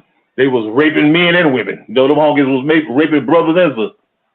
You know what I'm saying? They like to see all that kind of shit. Making sons and wives fucking. I mean, sons and daughters and, you know, all that degenerate shit. Because it's in their nature. You could go back to the ancient Romans, the ancient Greeks. All them old parties they used to have. You know what I'm saying? That old shit there, like, that's like when I see brothers and sisters in these organizations, these alphas and all this old shit. Man, don't you know there was some raping parties with the ancient Greeks and Romans. You know what I'm saying? It's in their DNA. It's just them because they degenerate people by nature. But I think that, to me, when I see this shit, I think I have to look at it as a black nationalist, as a Garveyite, as a Pan-Africanist. I have to look at it like this is an attack on the moral fiber of African people. That's what I look at. That's what I have to look at it that way. I ain't worried about nobody else. I mean, to make us, what's going on right now? They making Puffy, Sean Combs, the face of degeneracy. You know what I'm saying? Well, Sean Combs got his degeneracy from Clive Davis. And from all these other honkies. You know what I'm saying? The shit that Sean Combs was doing, guess who else was doing it? We watched Hugh Hefner walk around in a bathtub for 30 years.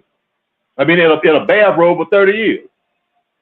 You know what I'm saying? And at the grotto with naked girls all everywhere, and you know, and inviting Jim Brown and Kareem and all of them to have sex parties and shit. I mean, I think that this is something to destroy. I mean, it's a part of many other things to destroy the moral fiber of African people. You know, they try to destroy our families, destroy our family life, our family structure, the relationship between men and women. I mean, it's not the only thing, but it's one of the things. Even right now, remember the president in Kenya, one thing he did do good, not Ruto, but Uhuru Kenyatta, when Barack Obama was trying to push that homosexual shit on them. So now y'all got to recognize gay people and the LGBT thing. And remember, he laid there, he invited a whole bunch of a whole bunch of Kenyan people, and they showed a video of these two men having sex and shitting and doo-doo and all that kind of shit. And he said, he was telling his people, this is what they want us to accept. That's what he said, this is what they want us to accept. Remember, Obama said, if y'all don't loosen up the laws on the LGBT community and all this stuff, you know, and quit all that anti-gay shit, no, we're gonna have to withhold aid. Kenyatta said, well, fuck it, y'all keep that money. He actually did it. Y'all can keep it. And he laid there in front of his cabinet ministers and all of them and showed some gay porn shit. He said this is what and had them doing some of the most despicable shit you ever seen. And he was telling his people, this is what they want us to accept. And you know what? In society now, look, I mean, what they want you to accept now. Man, you look at porn, man, you see all kind of shit. They got the genre like these, they had the chicks with dicks and all those shit. You know what I'm saying? To me, they try to push an agenda. They're trying to push an agenda. So, you know, I'm like, you know, man, I don't need to go and watch no motherfucking porn. Yeah, I did when I was a youngster. But like I said, when I came into consciousness, and Barno, you a conscious brother. Goku, you a conscious brother. Look here. We ain't gotta go and watch no goddamn porn. We can go get the camera with our wife, our old lady, and go and make our own shit. You know what I'm saying? We ain't gotta watch that bullshit. But I'm just, and I'm not criticizing nobody for doing it, but I'm just saying we could do our own thing. But I'm just like, to me, I just, I don't get it no more. Like I said, at one time when I was young and I didn't know no better, hell, I used to watch it, nigga. I was a jack all king, you know what I'm saying?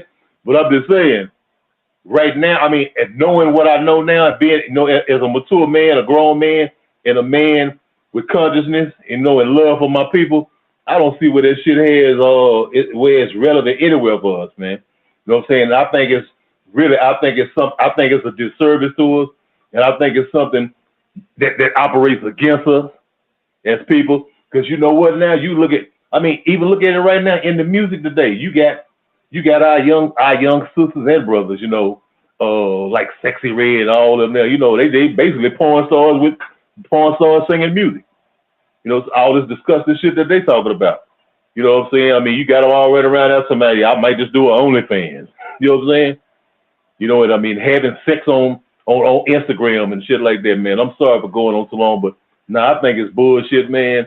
I don't think it's something that we as black people, as African people, need to need to accept. We don't need to accept that shit. You know what I'm saying? We don't even need to work with that shit. Man, we got way too much other stuff on our mind, on our plate that we need to deal with. And I just don't think that, I just can't see, well, this, okay, yeah, it's a multi-billion-dollar thing, but we ain't the one getting the multi-billions. No, it's them getting the multi-billions. We might get a couple of dollars, but I just don't think that this, in my opinion, I think it's bullshit. I think it works against us. And I'm sorry, I'm sorry for going too long. That's all good. I just want to point out too, the big reason for this prompt is that this is a religious leader from one of the Abrahamic religions that black folks that has a chokehold on Black equals African people. This is a religious leader. I just want to stress that too as we continue this conversation. Let's welcome in our Costa Rican brother Ditso this week. Ditso, how are you?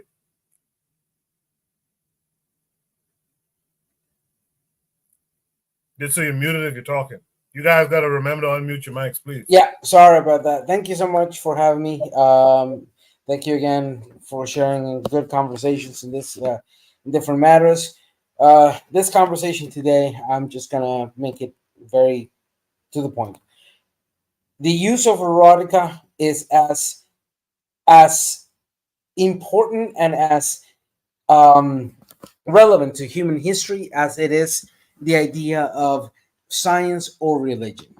Matter of fact, prior people have said it. We saw it in Rome, for example, in the Greeks, but not only there. Middle East had, and in fact, a famous book of that, of the Middle East, of Islamic nature, was the Book of Exposition, written by, accredited to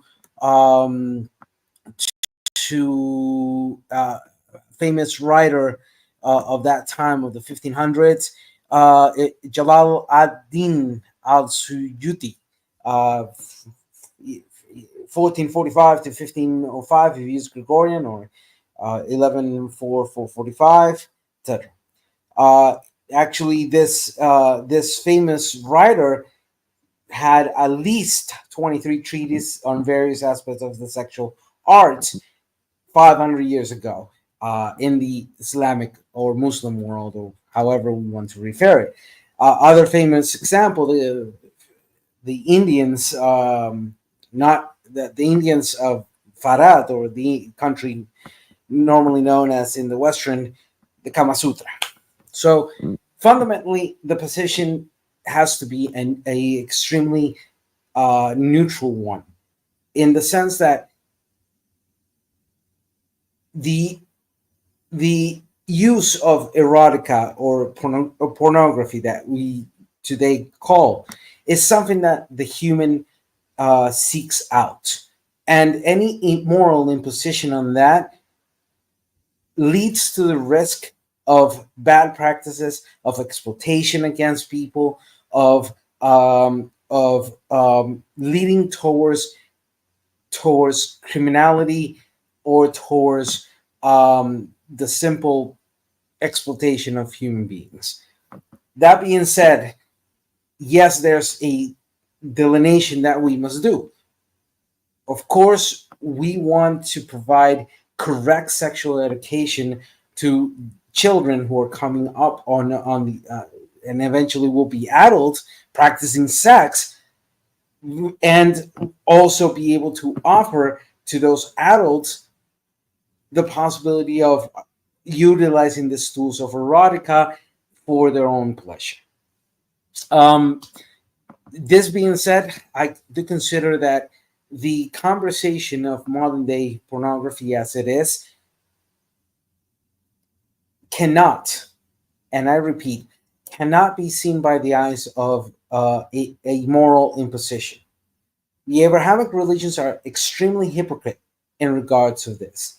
In fact, a prior speaker was talking about Africa, and in certain points there, I completely and utterly disagree. But if we look at the pre-colonial, before the Europeans arrived, we have recorded aspects that, for example, the Kuru warriors at the beginning of the hunting season, the rites of fertility and renewal of the Kuru warriors and how sexuality was practiced, or the Lovi people from modern day Ghana and Burkina Faso, who had an arousing dance ritual, which then led to potentially orgies in that sense.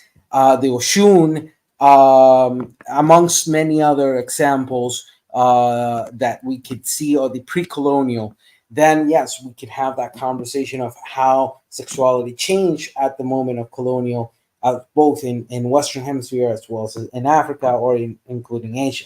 But the point being here is that anywhere we look at the practice of erotica, because of either a religious response or a pleasure response, or a combination of thereof, is a reality that has been with us since pretty much the beginning. There's no work around it. So in this modernity, the use of pornography and how pornography is implemented has to be done in accordance with clear protections to those who practice the work, as well as those who consume it, with clear delineation as to this is something for adults who have the capacity of understanding that what they're seeing is just a projection of fantasy that can work by themselves or in a partner. The conversation about LGBTI, I think it's currently should not be pre-imposed into the whole sense of this conversation. That conversation of the LGBTI and the so-called conspiracy-minded idea that is pushing an agenda of the Western world, which it's absurd in every sense, because Western world, there's no such thing. One thing is the Western European, and another thing is the Western Hemisphere. But we have to be extremely careful in regards of enabling those minded conspiracies into a conversation that is a little bit more broader, and, as I mentioned, extremely attached to the human reality and the human condition. With this, I conclude. I appreciate that response, Ditz. I Juana said a great answer, and he put ha ha ha after, but I actually appreciated it.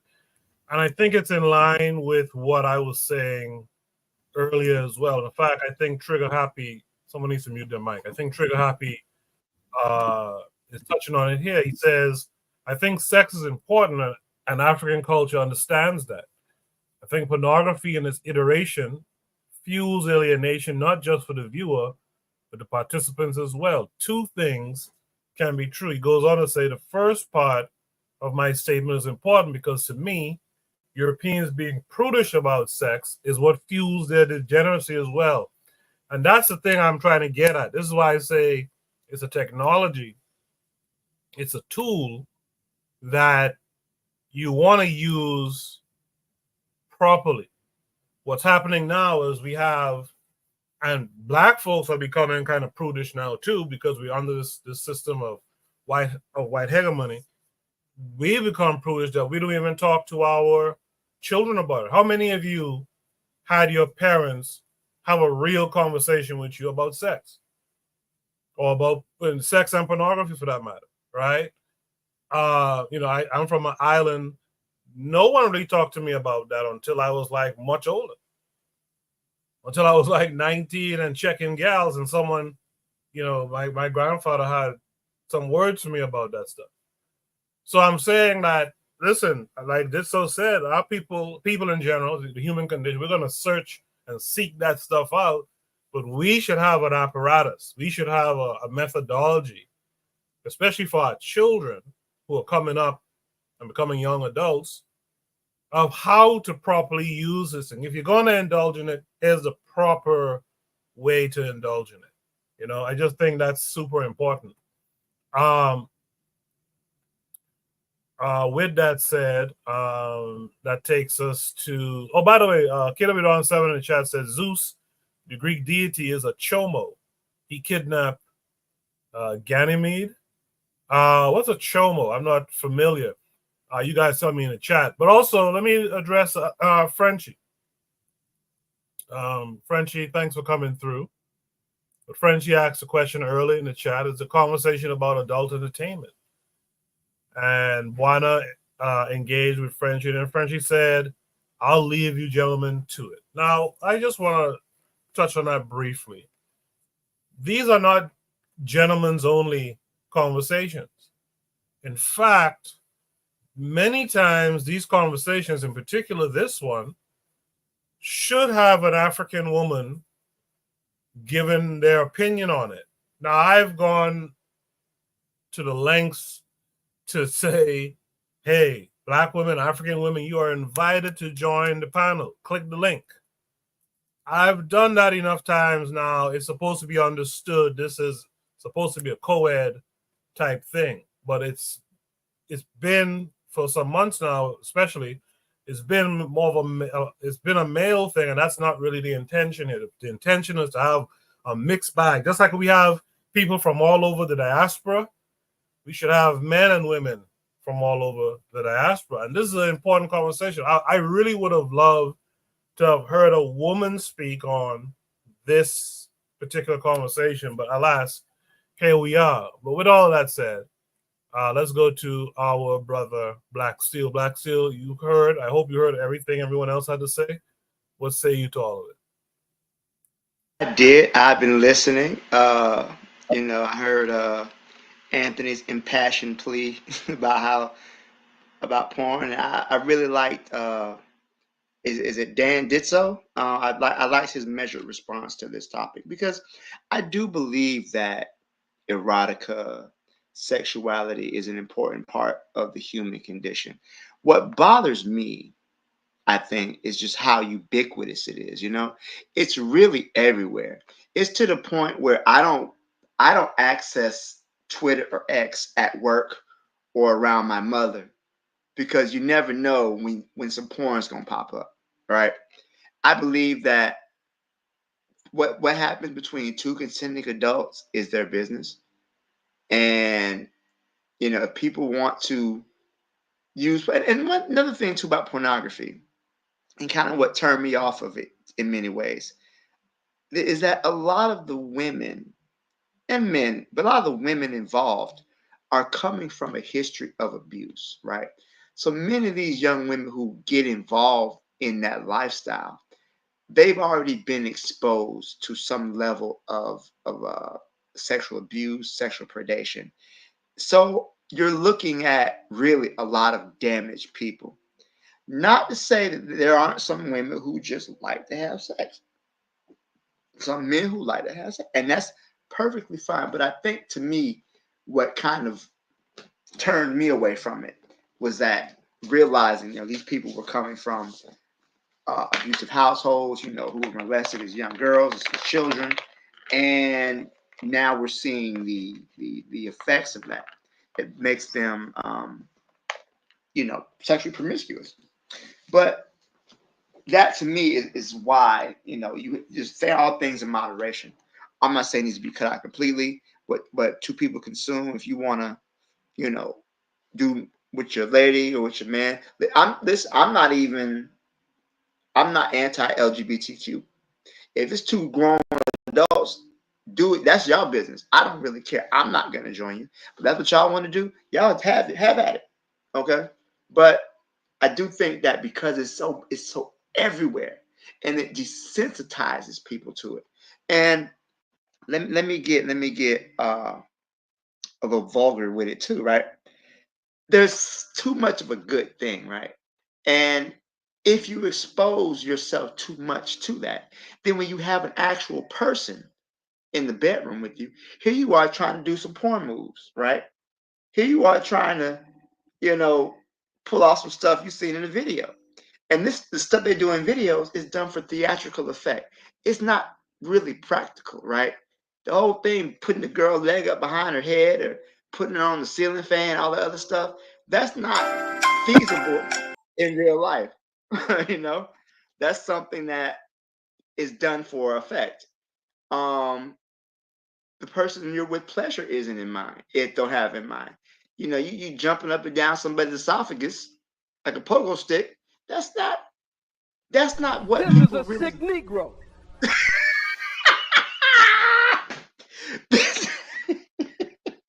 This is not something that is done in real life. So I think what happens is that it's everywhere. It desensitizes it to you. It's no longer shocking, and then you don't view the person you're with no longer as a partner, but just merely just a receptacle for you to just use. And I think that's the danger of too much of this stuff in society, especially with young people who don't have the ability to process it. I was a young man.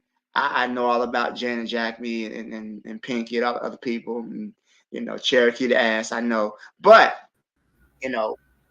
Black Steve, you know about Cherokee the Ass, but you know what? But I'll leave it. I'll leave it there. I'll leave it there. But I want to respond to Black Steel. Go ahead. Because Black Steel said something very important. Black Steel said that the pervasiveness of sex is everywhere. But I would only say to that violence is everywhere as well. There is a celebration of death everywhere on every street corner, everywhere in the Western world. So shouldn't there be a counter to that? Now, I understand you say, well, some people would say the exploitation of pornography is not a celebration of life. That's a valid statement. But sex itself is a celebration of life, because only through sex you could create life. But in every street corner, we are celebrating death and death culture, death music, genocide music, music to die to. So I feel that there should be a counterbalance. Now, the Western world has created something. Now we could criticize it. And how is this? Listen, bro, when I hear Anthony talking, I hear what he's saying, and I am because first of all, he's older than me. I respect his comments. I listen to them very carefully, even though I'm playful with it. I listen to the comments of Anthony because I respect what he has to say. He lived on this planet much longer than I have. So maybe he may be able to see some things within that industry that I don't see at my time, at my age. So I respect what he has to say. However, I feel like there's a yin and yang in everything, and there should be a counterbalance. And the world will be existing. There's a celebration of death culture, so there should be also a celebration of life culture. The Western world have created that. We have our criticisms on it, but until we have created a culture where we actually do celebrate life, I do not see something wrong with the female's body, her naked body, her body in all her forms. I don't see me relating to that naked body in a sexualized in a sexualized way as a bad thing. But see, I have gotten rid of my puritanical ethic that they conditioned me with. So that idea of a naked woman's body is not an offensive thing to me. I've let go of that Christianized ethic. So that a naked black female's body doesn't frighten me. It doesn't frighten me. I celebrate that. I connect that with life. So I respect what Anthony said, even though for me it's between Anthony and Brother Makari, boy, they emotionally blackmail me to death sometimes. But I understand and I respect their position. But I also respect Ditso's position because, as he would have said, that there was a culture of sexuality pre-colonialism. Pre-colonialism. So man and woman in their purest form has always been attracted to sex and sexuality. So why should we now pretend to ignore in the culture that we exist in? So I just really I want you to address that because you're an intelligent brother. I want you to address So, just a quick question: How many stars of Degeneracy was really on? What, 5-star Degenerate? I think you caught up to him. that. No, he was at least at 5. I was He's a 5-star. You might have caught up to him, Water. You might have. But no, you know what? I think what Trigger Happy said is about, blacks the same life as a people. That's very true. That's very true. There's a lot of problems with the pornography industry, and it is an industry, and it's something like you said. It makes billions of dollars, especially as black people in the porn industry. Black performers get paid less in the porn industry just to sleep with white people. In fact, a lot of white porn stars, female porn stars, the minute they sleep with a black dude, that's it for their career. White men don't want to see that. There's a lot of problems with that industry, but I think the way it is now, it does reflect a lot of the degenerate nature of Western society. It's not about, just like you said, erotica has its place, but a lot of it is degrading. A lot of it is inhuman. There was an app that had to literally purge so many videos because they were connected to rape or abuse. When people have found family members who have been trapped, it was a white woman, I believe, whose daughter went missing, and she found her daughter on Pornhub. So people who've been trapped, people who've been kidnapped, are ending up on these in pornography. There's a lot of issues. STDs spreading like wildfire.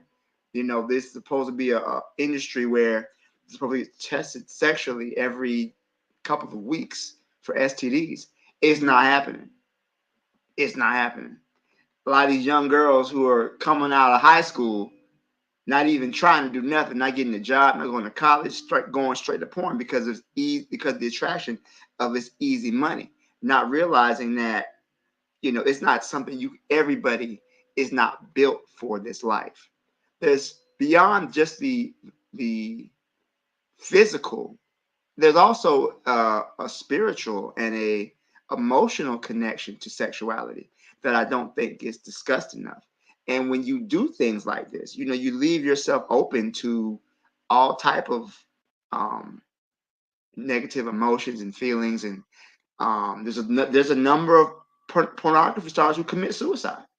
A large number of them end up killing themselves because of what they've experienced in this industry. So I don't think that's discussed enough. The downside of it. Yeah, you cut it on. You clicking the topic you want to see, enjoy yourself, log off. But I don't think we discuss that enough, especially with our young people. We don't really discuss the downside of this OnlyFans and things like that because they're looking at the easy money, but there's also a side of it they're not understanding as well. Thank you, brother. Thank you. I wanna share something too. Like it's the same subject as the same angle as I approached it at the first time. So yeah, there's Bwana Agaziki. You associate it with Christianity. And that's like a kind of cognitive autopilot reaction, in my opinion, because tell me how does porn stand against the death culture, right? What is life? What life and happiness is promoted in a anal gangbang, 12 guys. The muscles of this girl don't work anymore at the end of the session. I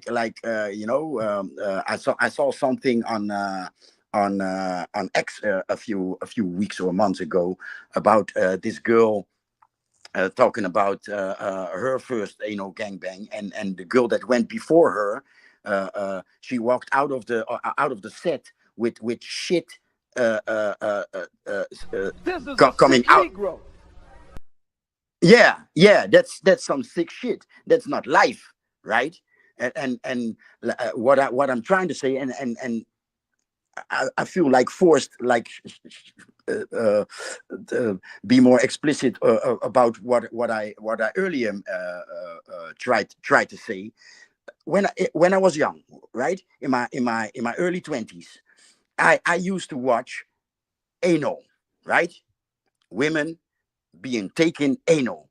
And what I liked about it, quote unquote liked, what I looked for was the expression in her face.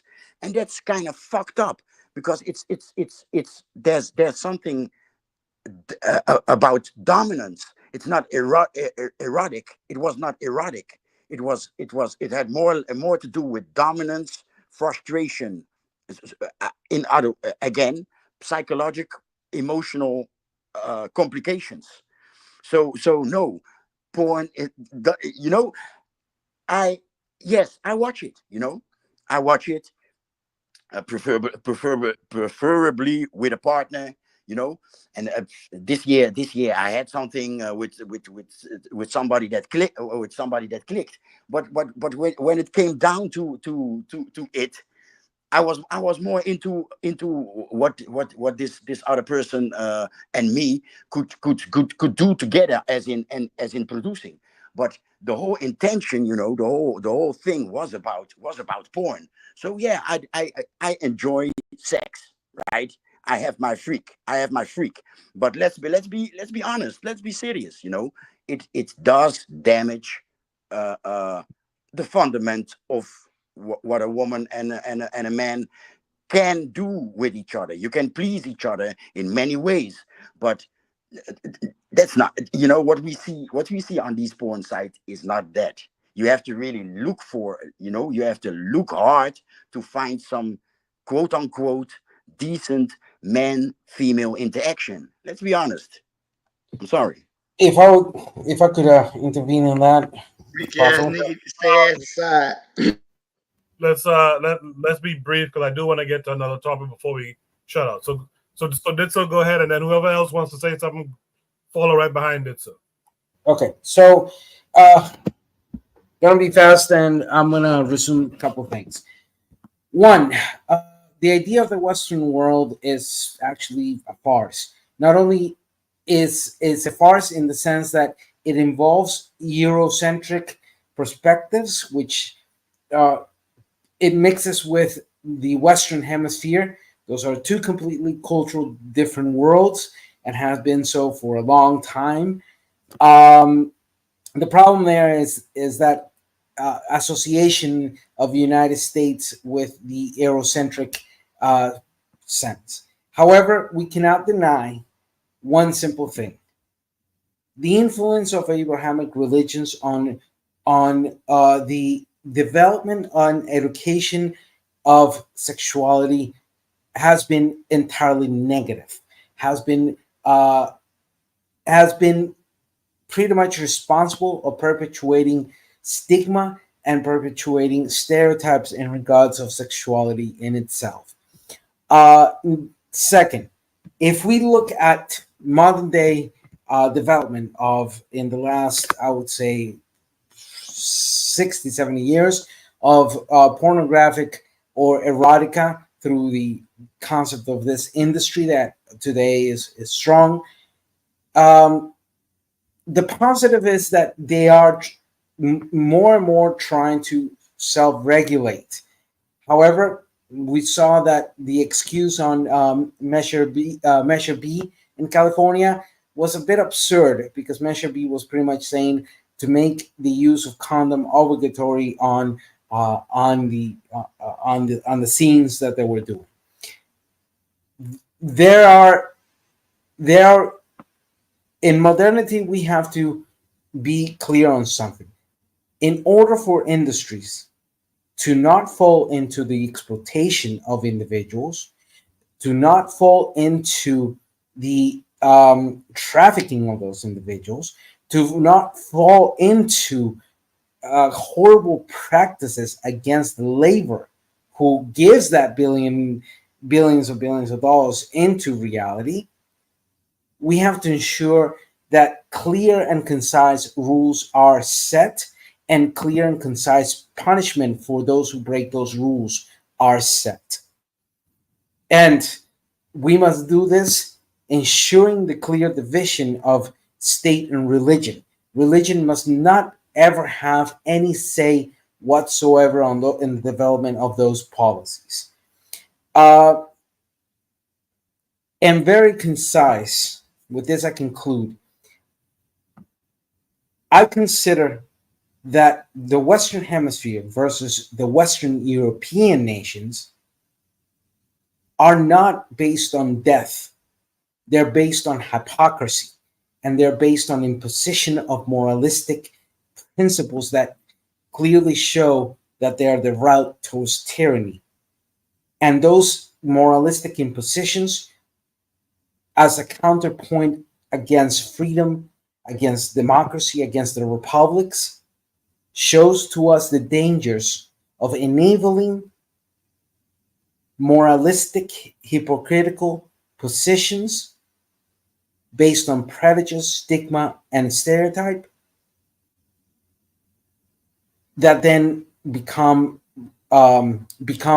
policies that then enable things like the failed war on drugs, or not allowing better policies to allow the industry to flourish, but to protect the workers within that industry.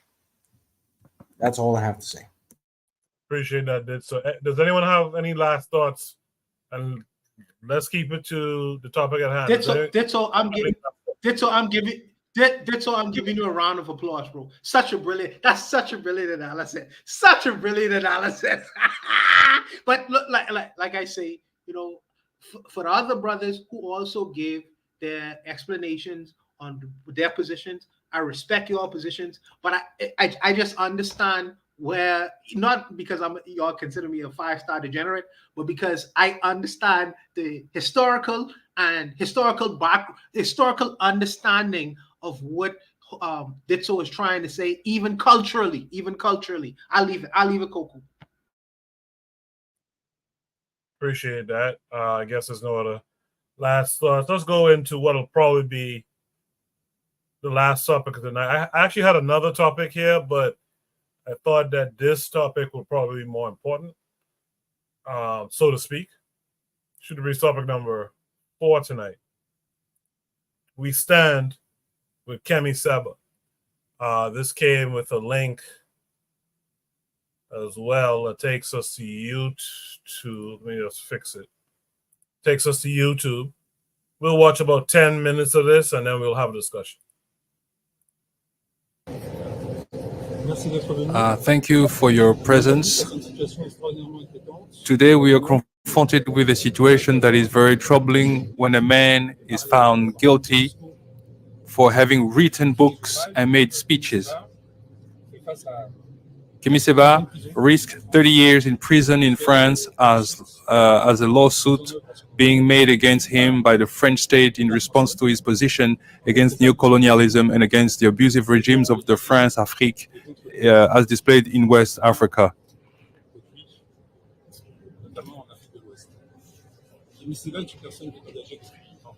Kemi Seba has been a militant for the past 20 years in a form which rejects any kind of violence, either explicitly or in his any of his actions. He's always used democratic tools such as public expression, marches, and other actions to make his ideas heard.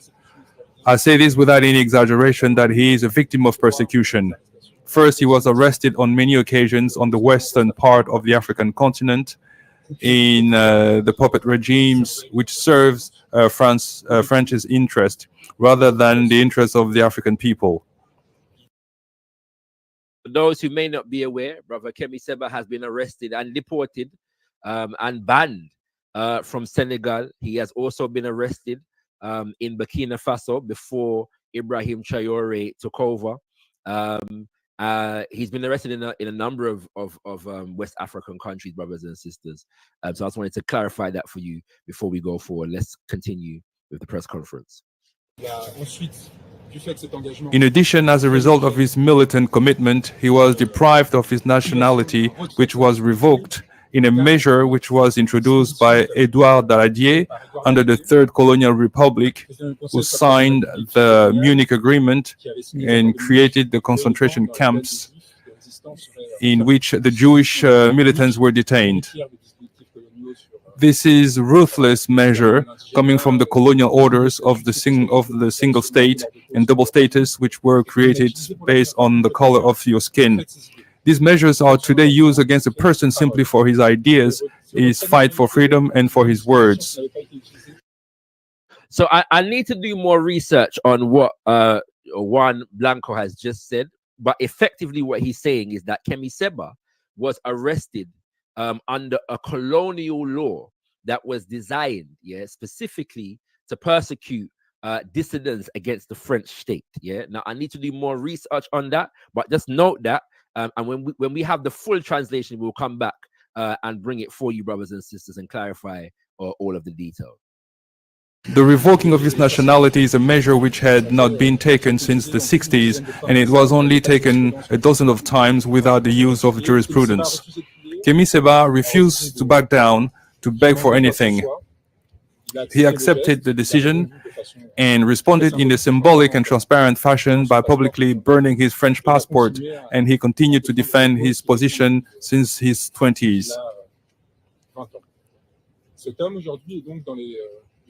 Today, this man is detained by the French security agency DGSI, General Directorate for Internal Security, which is the intelligence bureau of this country, in unpleasant conditions, as you could imagine. Deprived for. So effectively, he was arrested by the equivalent of the French equivalent, of the FBI, and MI5, for those of us who live in the UK. From freedom, according to me, for the past 48 hours. This could be extended to 96 hours before being presented to a judge. He is charged for a criminal offense for which he could be imprisoned for 30 years.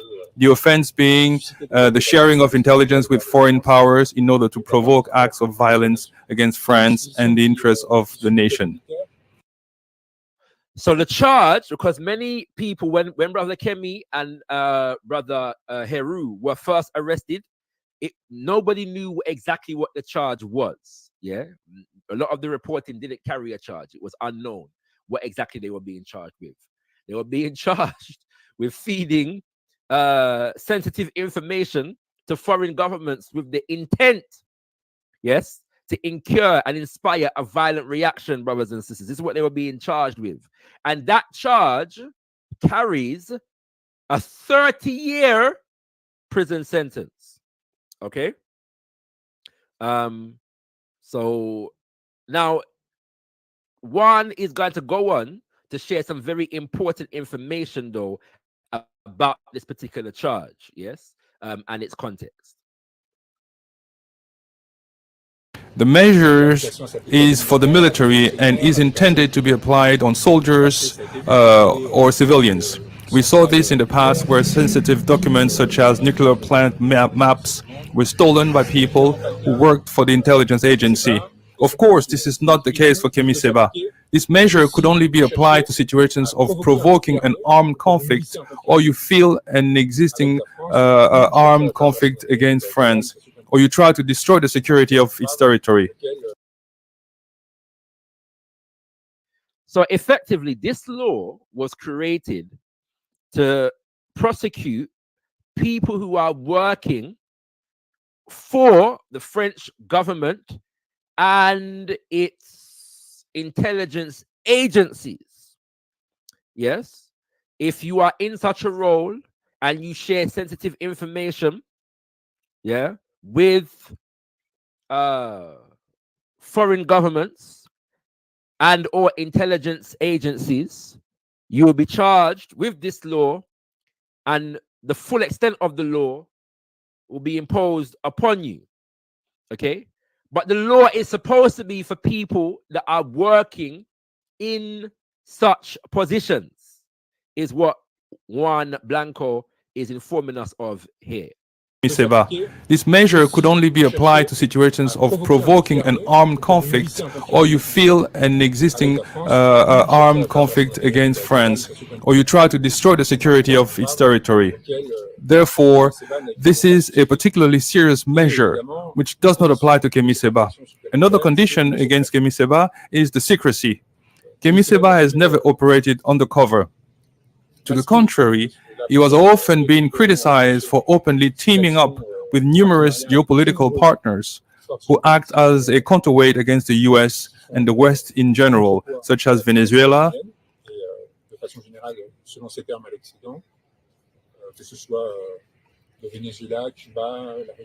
such as Russia and others.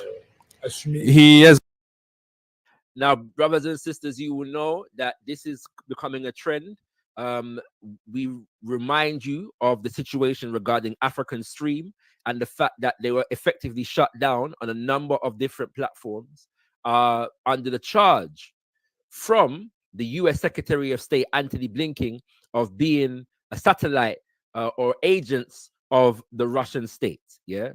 And what Juan Blanco is in fact informing us of is the fact that all of Brother Kemi's associations on the geopolitical level are very public, and this is true. Yeah.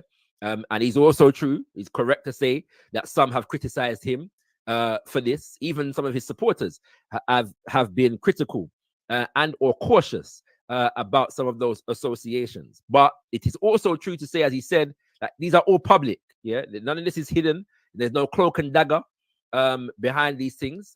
His associations with Russia, Iran,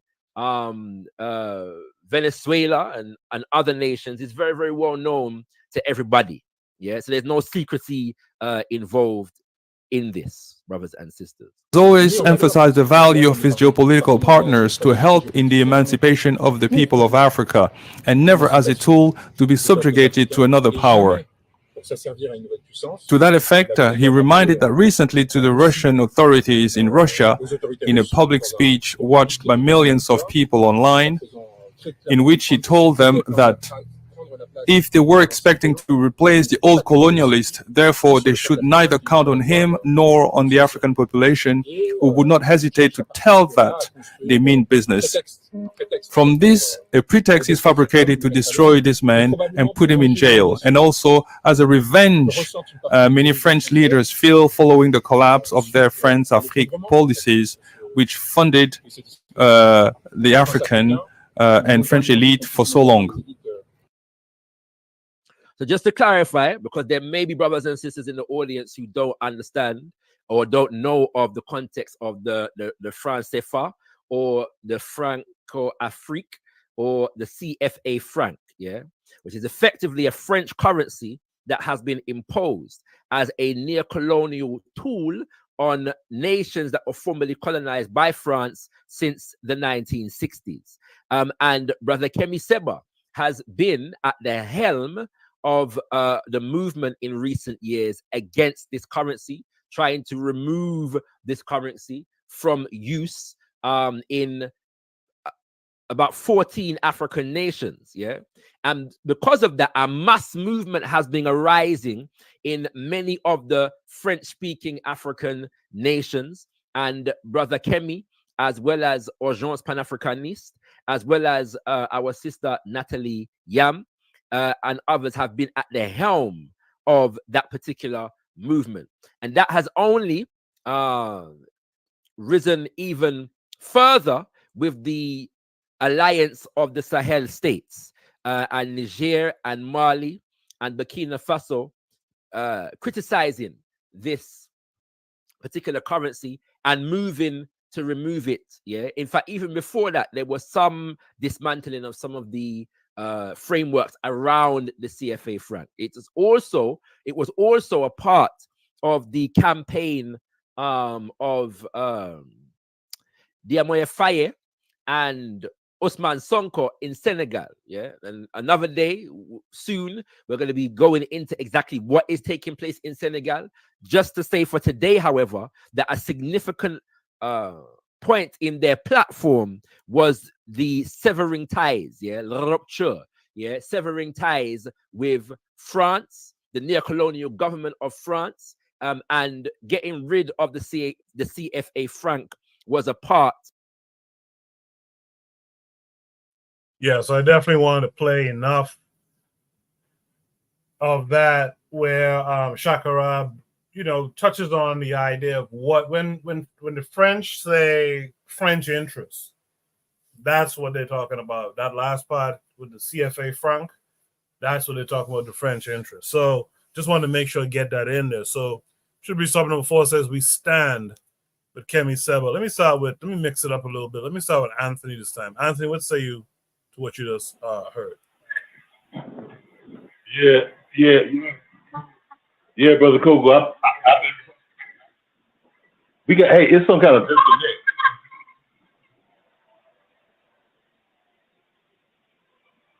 Coco. Yeah, Anthony, go ahead. You're on the panel twice. I don't know why, but you're on the panel twice. Let me remove one and see if that helps. Okay. But go ahead. Yeah, I've been following it, man. Yeah, I mean, I'm a supporter of Brother Kemi Sable, man. He's one of our biggest voices, man. On the scene today, man. For African people, man. So he's a great brother, man, and he travels all over the black world, man, all over the African world. I mean, he's been to Haiti, he's been to Martinique. He goes to Martinique a lot, man, because there is a thriving black movement, black consciousness movement in Martinique.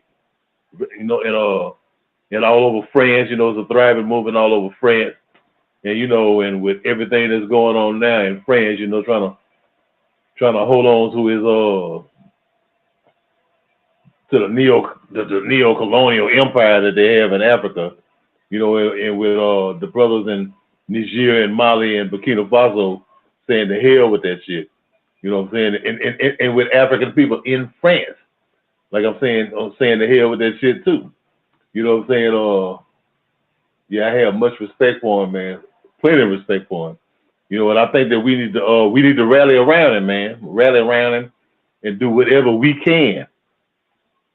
To make sure that that they don't run no bullshit down on Brother Kemi Sable, man. Because it's not only that, they can lay there and put him in jail. Man, his life is in danger, man. I mean, Kemi, when you get a brother who's a truth teller like that, and I want to remind everybody, he will tell you himself, his ideological father is Khalid Abdul Muhammad. You know what I'm saying? He used to work with Dr. Khalid. Him and Dr. Khalid were friends, man.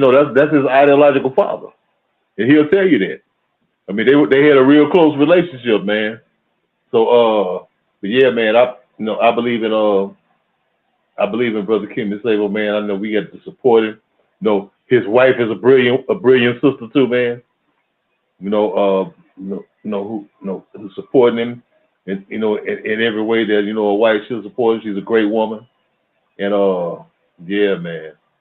I mean, this when I seen this, man. I seen it a couple of days ago, man. I was checking out Brother Shakara's show, man, on Kimbunga, and I was like, damn, what? But yeah, man. I stand with Kimmy Saber too, man. I have nothing but love for that brother, man. Love and support for him, and I knock off right there. I appreciate that, Anthony. Let me hear from Jose. Jose, what say you? Yes, I follow this brother quite long, and around 2010, I landed in Senegal and fell in love with the place. Anyway, and I was there with Dutch people, to be honest, and they were into earth ships.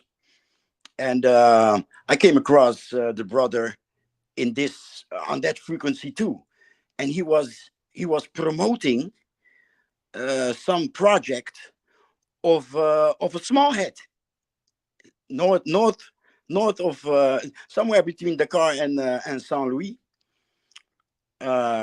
closer to Saint Louis. He was promoting a small head that was building a project, not completely earth ship, but it had some elements of it. And well, I kept that in the back of my mind, in the back of my head. They say in the Netherlands, but I don't know in English. But anyway, I remembered it, and then he was expelled from making a lot of noise. Message. And then he was expelled from Senegal for making a lot of noise about the Frank Shefa, and he's constantly you know those loud people. They do a lot of things, and they draw a lot of attention, and yeah, most of the time nothing happens. Right? I don't know. I've been also, I've been pro Cammy, promoting him like in those days. But I'm a watch from afar. I'm a watch from afar. I'm sorry. To me, he smells like Teen Spirit. Whatever he smells. But that's me. I'm not convincing nobody else. I'm just watching a noisy guy. And okay, now he's in France and he's locked up. And yeah, and I don't know, man. I don't know. I just keep watching from afar and promote IES, etc. Because that's the real deal. It's not so noisy, and well, the noise that's coming from IES is progress, right? Not how do you call it? What's the word? Man, starts with a C.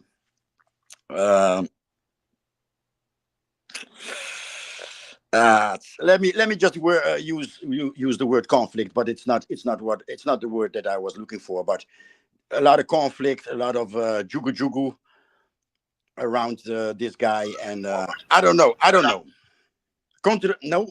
Controversy, right? A lot of controversy, a lot of noise, a lot of dust is being kicked. He's kicking a lot of dust, and you know what dust does? Dust blinds. That's all. I yield the mic. Appreciate that, Jose. In the chat, TriggerHappy262, just to piggyback off what Jose is mentioning of Kemi's wife, he said, Trigger Happy says his wife speaks along the same lines of Africana womanism, with the idea of maternism, far from a feminist and more African-centered. But I only base that with Instagram captions, to be fair. KW Dawn 7 says the leader is the one who's closest to the enemy in pursuit. Thank you for that, Jose. With that said, let's hear from Ditso. Ditso, what are your thoughts on Kemi 7? Okay, so very simple and straightforward. I met Kemi about 9 years ago in Martinique. I was in my tours of Caribbean, especially because my work here in the Western Hemisphere is related to Afro descendancy as well as indigenous in the matters of human rights. Let me start by phrasing in this way. What is being done to Kemi is nothing atypical from the European nations, especially France. We've seen it historically with Haiti, for example, with the Guyana, French Guyana, and not to mention the Franco-speaking areas of Africa. This being said, I think it is extremely important that the pressure is augmented against this type of imperialist idiocy of the European kind. But this being established, my conversation with Kemi showed a major difference between two anti-colonialists of two different continents. Because even though there were few things we agreed upon, we disagreed in many fundamentals, including the association with the Nation of Islam of Farrakhan, and the Afro-descendancy world in the Western Hemisphere versus what happens in the either African context or African descendancy, be it in Europe, Asia, or Oceania. In that sense, has a different world, but that is a topic for another conversation altogether. With Kemi, of course, I received the message. What was it? 2-3 days ago, 4 days ago, about his arrest, and immediately through the channels we have, we are trying to mount the pressure and support the necessary pressure to have him released, and do the right diplomatic pressures in that sense. I will do what I can on my side as best as I can, and at this moment, hopefully, I have not heard if he has been released or not. To be honest, I heard the news. There were other events happening that needed my attention, but I kept that on the back end. I will look up French or Beninese or any other newspapers that may guide me into seeing that. If not, I'll call my contacts and see if there has been any updates in regards to this. So as far as I know, the last 4 days, I think it was what, Tuesday or Wednesday he was arrested. I'm not sure. Correct me if I'm wrong. But anyhow, yes, we need pressure needs to be done, regardless of my differences ideologically or not with him. But this action is contrary to the simple right of existing and fighting against the continuing aspects of either Western European neocolonialism, or the gringo, aka United States colonialism, or even against Chinese and Russian colonialism, which was a major difference between him and I. I considered Russia and China to be imperialist countries also, but anyhow, that would be the point there. We have to ensure that this violation of his human rights do not go unchecked.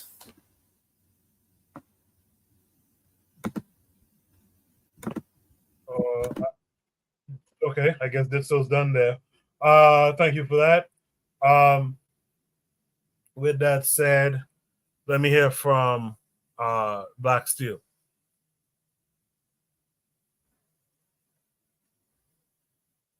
Well, I was unfamiliar with the brother.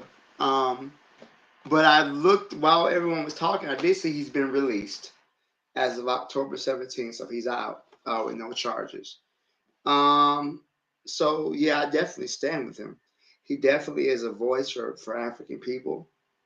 Um, it's a lot of our political prisoners are being locked up, and this is something that's been going on for a long time. Many of our revolutionaries, our leaders, our freedom fighters are spending decades in jail or being executed. So to me, this is just another example in a long line of repression. Uh, the person in the post mentioned African Stream as well. Our voices are tend to be silenced. Um, the powers that be are afraid. They're afraid and they're nervous, and they know they're losing control of the narrative.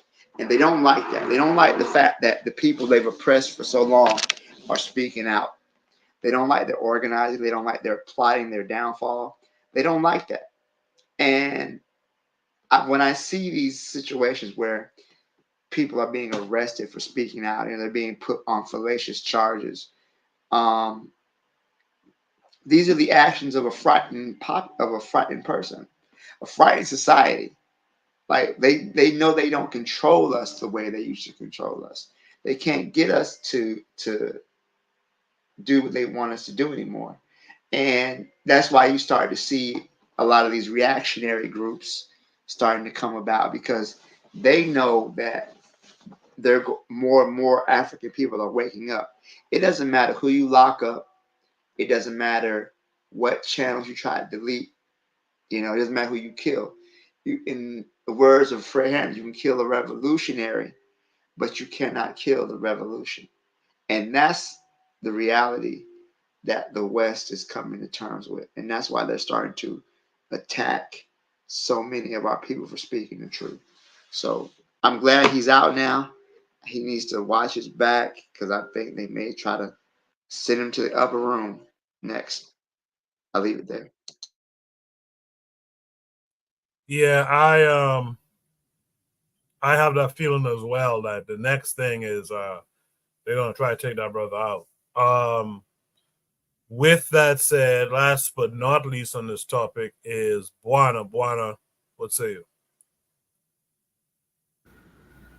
Yeah. So the only thing I would say is I like Kemi Seba, but Kemi Seba is making a mistake of what Omar Johnson is doing as well. They are trying to turn themselves into Jesus Christ. You're not a savior for all African people. Yes, you are a voice, but you are a voice in the wilderness by yourself. You make yourself stronger when you associate with an organization. You need to associate yourself with groups of people who are like-minded, not just you. Yes, you are a revolutionary voice, but anyone could take you out. What happens then? Marcus Garvey associated himself with the United Nations Improvement Association. Malcolm X associated himself with the Nation of Islam, and then after that, the Organization of Africans, the OAU. You have to associate yourself with organizations to make yourself bigger than just one man. One man will not rescue all of Africa, all the Caribbean, and African people globally, unless you try to become a superstar. You know what I mean? You try to become a superstar. Associate yourself and affiliate yourself with organizations. Therefore, if one man dies, another man could replace you to continue the plan and strategy or trajectory that you are actually on. What is Mr. Sebi trying to actually do within Africa? What is he trying to actually do? I understand Kemi Seba has Pan-African organization, but when you think of that, you don't think first and foremost of Pan-African Africanist urgencies organ. You think of Kemi Seba by himself. When you think of Marcus Garvey, automatically you think about the UNIA. the one thing with the other, you can't almost separate. You can't almost separate Marcus Garvey from the organization that he was affiliated with. But even within Kemi organization, there's one man always associated with groups of other men, like-minded men. So even if Paris government or officials decides to get rid of him, there are so many other who could replace him. It makes that one man almost irrelevant. Yes, we love the character and person move forward on personalities and save Black America or the Caribbean. So despite the fact that we love these characters and the fact that they are great speakers, they have to associate and affiliate with more than one group of men. More than one group of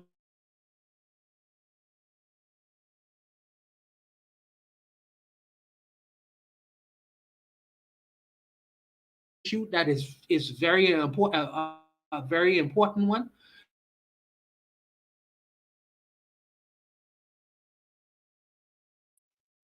Buana, your homework for this week is you gotta get that connection fixed, brother. That the cutting out is my connection. Like I'm talking now, we still Yeah. can't hear you.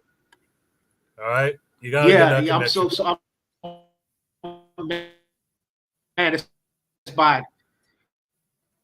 Yes. Me, Coco, is where I am right now. But you know what I mean? Hopefully, yeah, brother. I'll leave it. All right, I appreciate that. Not to, I ain't trying to come at you wrong or anything like that, but the connection, the cutting out is just too much sometimes. Is there any last thoughts on this prompt? We stand with Kemi Seba.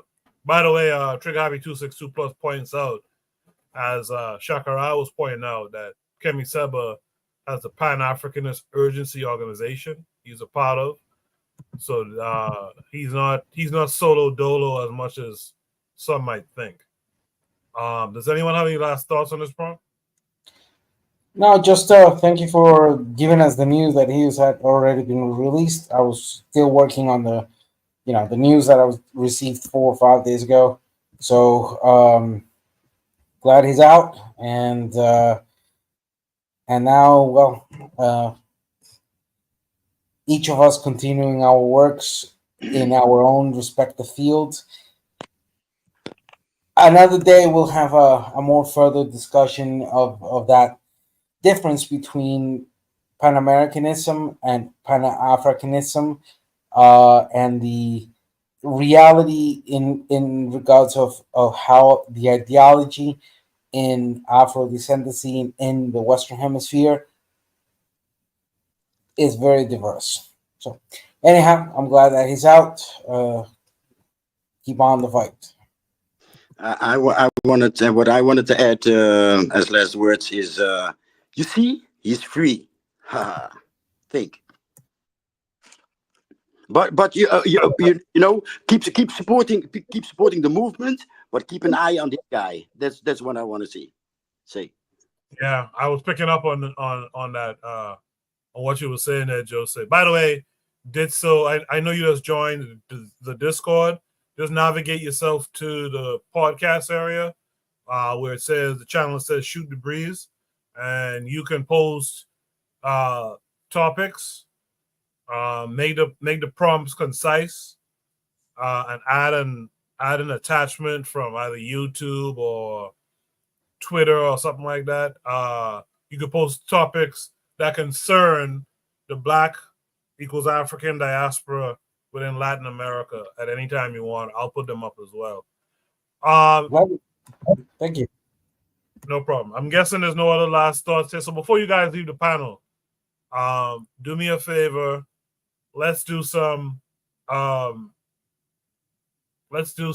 shout outs of something positive you witnessed, or something that positive happened to you, or something that happened positive in the African world.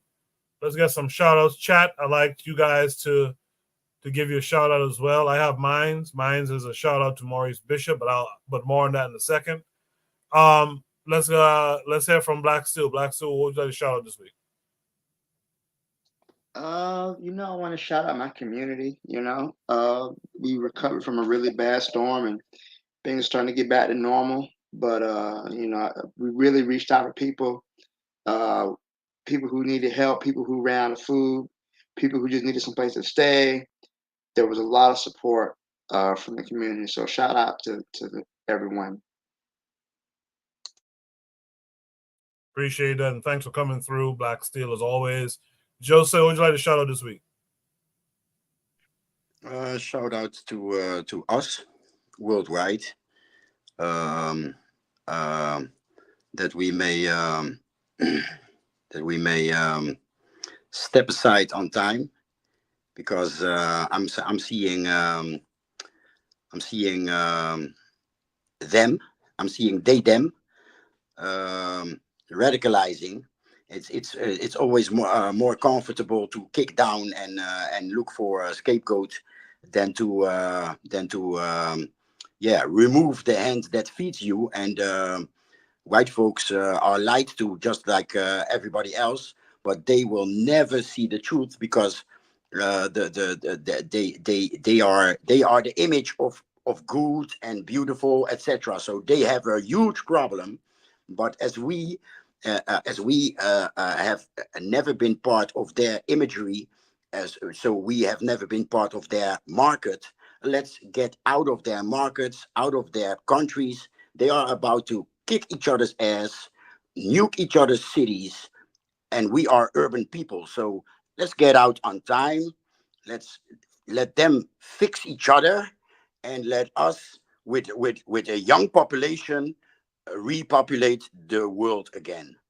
And that's what I give a shout out to. In other words, us. Appreciate that, Jose. Ditso, what would you like to shout out this week? Well, and part of my community, both indigenous and African descent in Costa Rica, we also had strong storms happening since the Hurricane Helene, and even before. We've been facing a lot of flooding and a lot of different natural phenomena here, and we've been working tirelessly to not only help within our own communities, but as well as outside communities as best as we can. It's been hectic, at least the last 3-4 months. So I'm glad that we are now entering the summer in my country, Costa Rica, trying to survive, and we're doing it as best as we can. Appreciate that, Ditso. Anthony, what would you like to shout out this week? Yeah, man. First of all, I'd like to give a shout out to our ancestors, to our African ancestors, who made it possible for us to be here today. We give a shout out to Brother Maurice Bishop and Brother Samora Michelle. And I want to say that I learned a lot of things on the show. This was a great show tonight, Coco. It was a great show. It was an interesting show. I learned a lot of things, a lot of interesting things. And I want to give a shout out to the Republic of Burkina Faso. They just opened up their own their first pharmaceutical company in Burkina Faso. So now they'll be getting their medicine. They'll be having their own medicine, manufacturing their own medicine, instead of getting it from France and from Europe. And that's my shout out. I say everybody. Peace and bless everybody. I saw that too. Yeah, good stuff. Thank you, Anthony, for being here tonight. Last but not least, Buana, what would you like to shout out this week? First of all, let me say I hope you can hear me, but shout out to Costa Rica and shout out to South Florida. I've been in a hurricane before. I understand what a hurricane is and what it does. So for the people there who are trying to put the pieces together, shout out to y'all, brothers. If y'all can, maybe y'all could put a link into how to donate to these areas in terms of the people I'm trying to get resources and whatever they may need. You know what I mean? That would be very good. As Anthony said, the shout out to Burkina Faso for their pharmaceutical lab. Also, shout out to Ngannou. Shout out to Ngannou for winning tonight. That's very important as well. I'll leave it there to be brief, Coco. Yeah, your audio was perfect at the end. Yeah, shout out to Ngannou. He put a series of blows on my boy to finish that off earlier tonight. My shout out, like Anthony, is to Maurice Bishop. I just want to read this. If you guys have to go, that's fine, because the show will be done right after this. But African Stream posted this as Maurice Bishop's message to Africans in the United States. Says today, the 19th of October, marks the 41st anniversary of Maurice Bishop's assassination. Reactionaries within his party had turned against Bishop, ordering a firing squad to execute the Caribbean revolutionary and leader of the Grenadian Revolution, along with several of his comrades. The U.S. government under Ronald Reagan used this as a pretext to invade Grenada militarily and put an end to their socialist revolution. This is a time to remember the words of the revolutionary Prime Minister, Maurice Bishop, who lived from 1944 to 1983, remarking in New York about the danger Grenada's revolution posed to the United States. Let me see. I think there's a video. I'll play it, and this is how we'll end the show tonight. There's an interesting one that we saw very recently in a secret report of the State Department. I want to tell you about that one, so you can reflect on that one.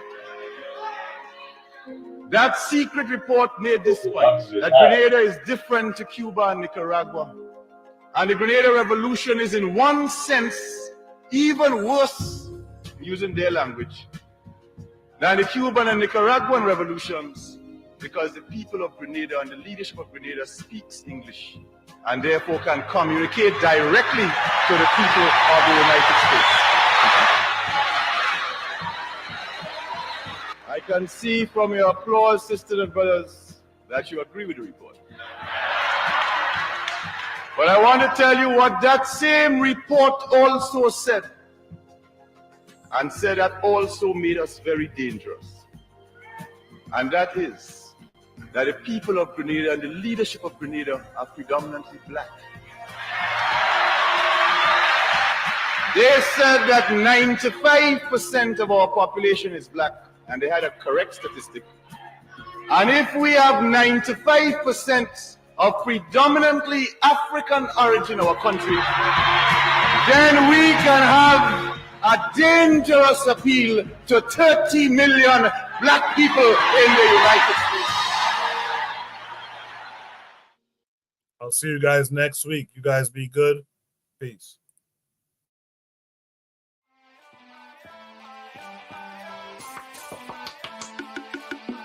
Thanks for listening to the Bitter Medicine Podcast with your host, Koku. If you like what you just heard, we hope you pass along our web address, bittermedicineblogs.com, to your friends and colleagues, and share our show to all your social media. Be sure to check out our archive section on our website for previous podcasts. This has been a KWAZ radio production. Join us next time for another session of the Bitter Medicine Podcast.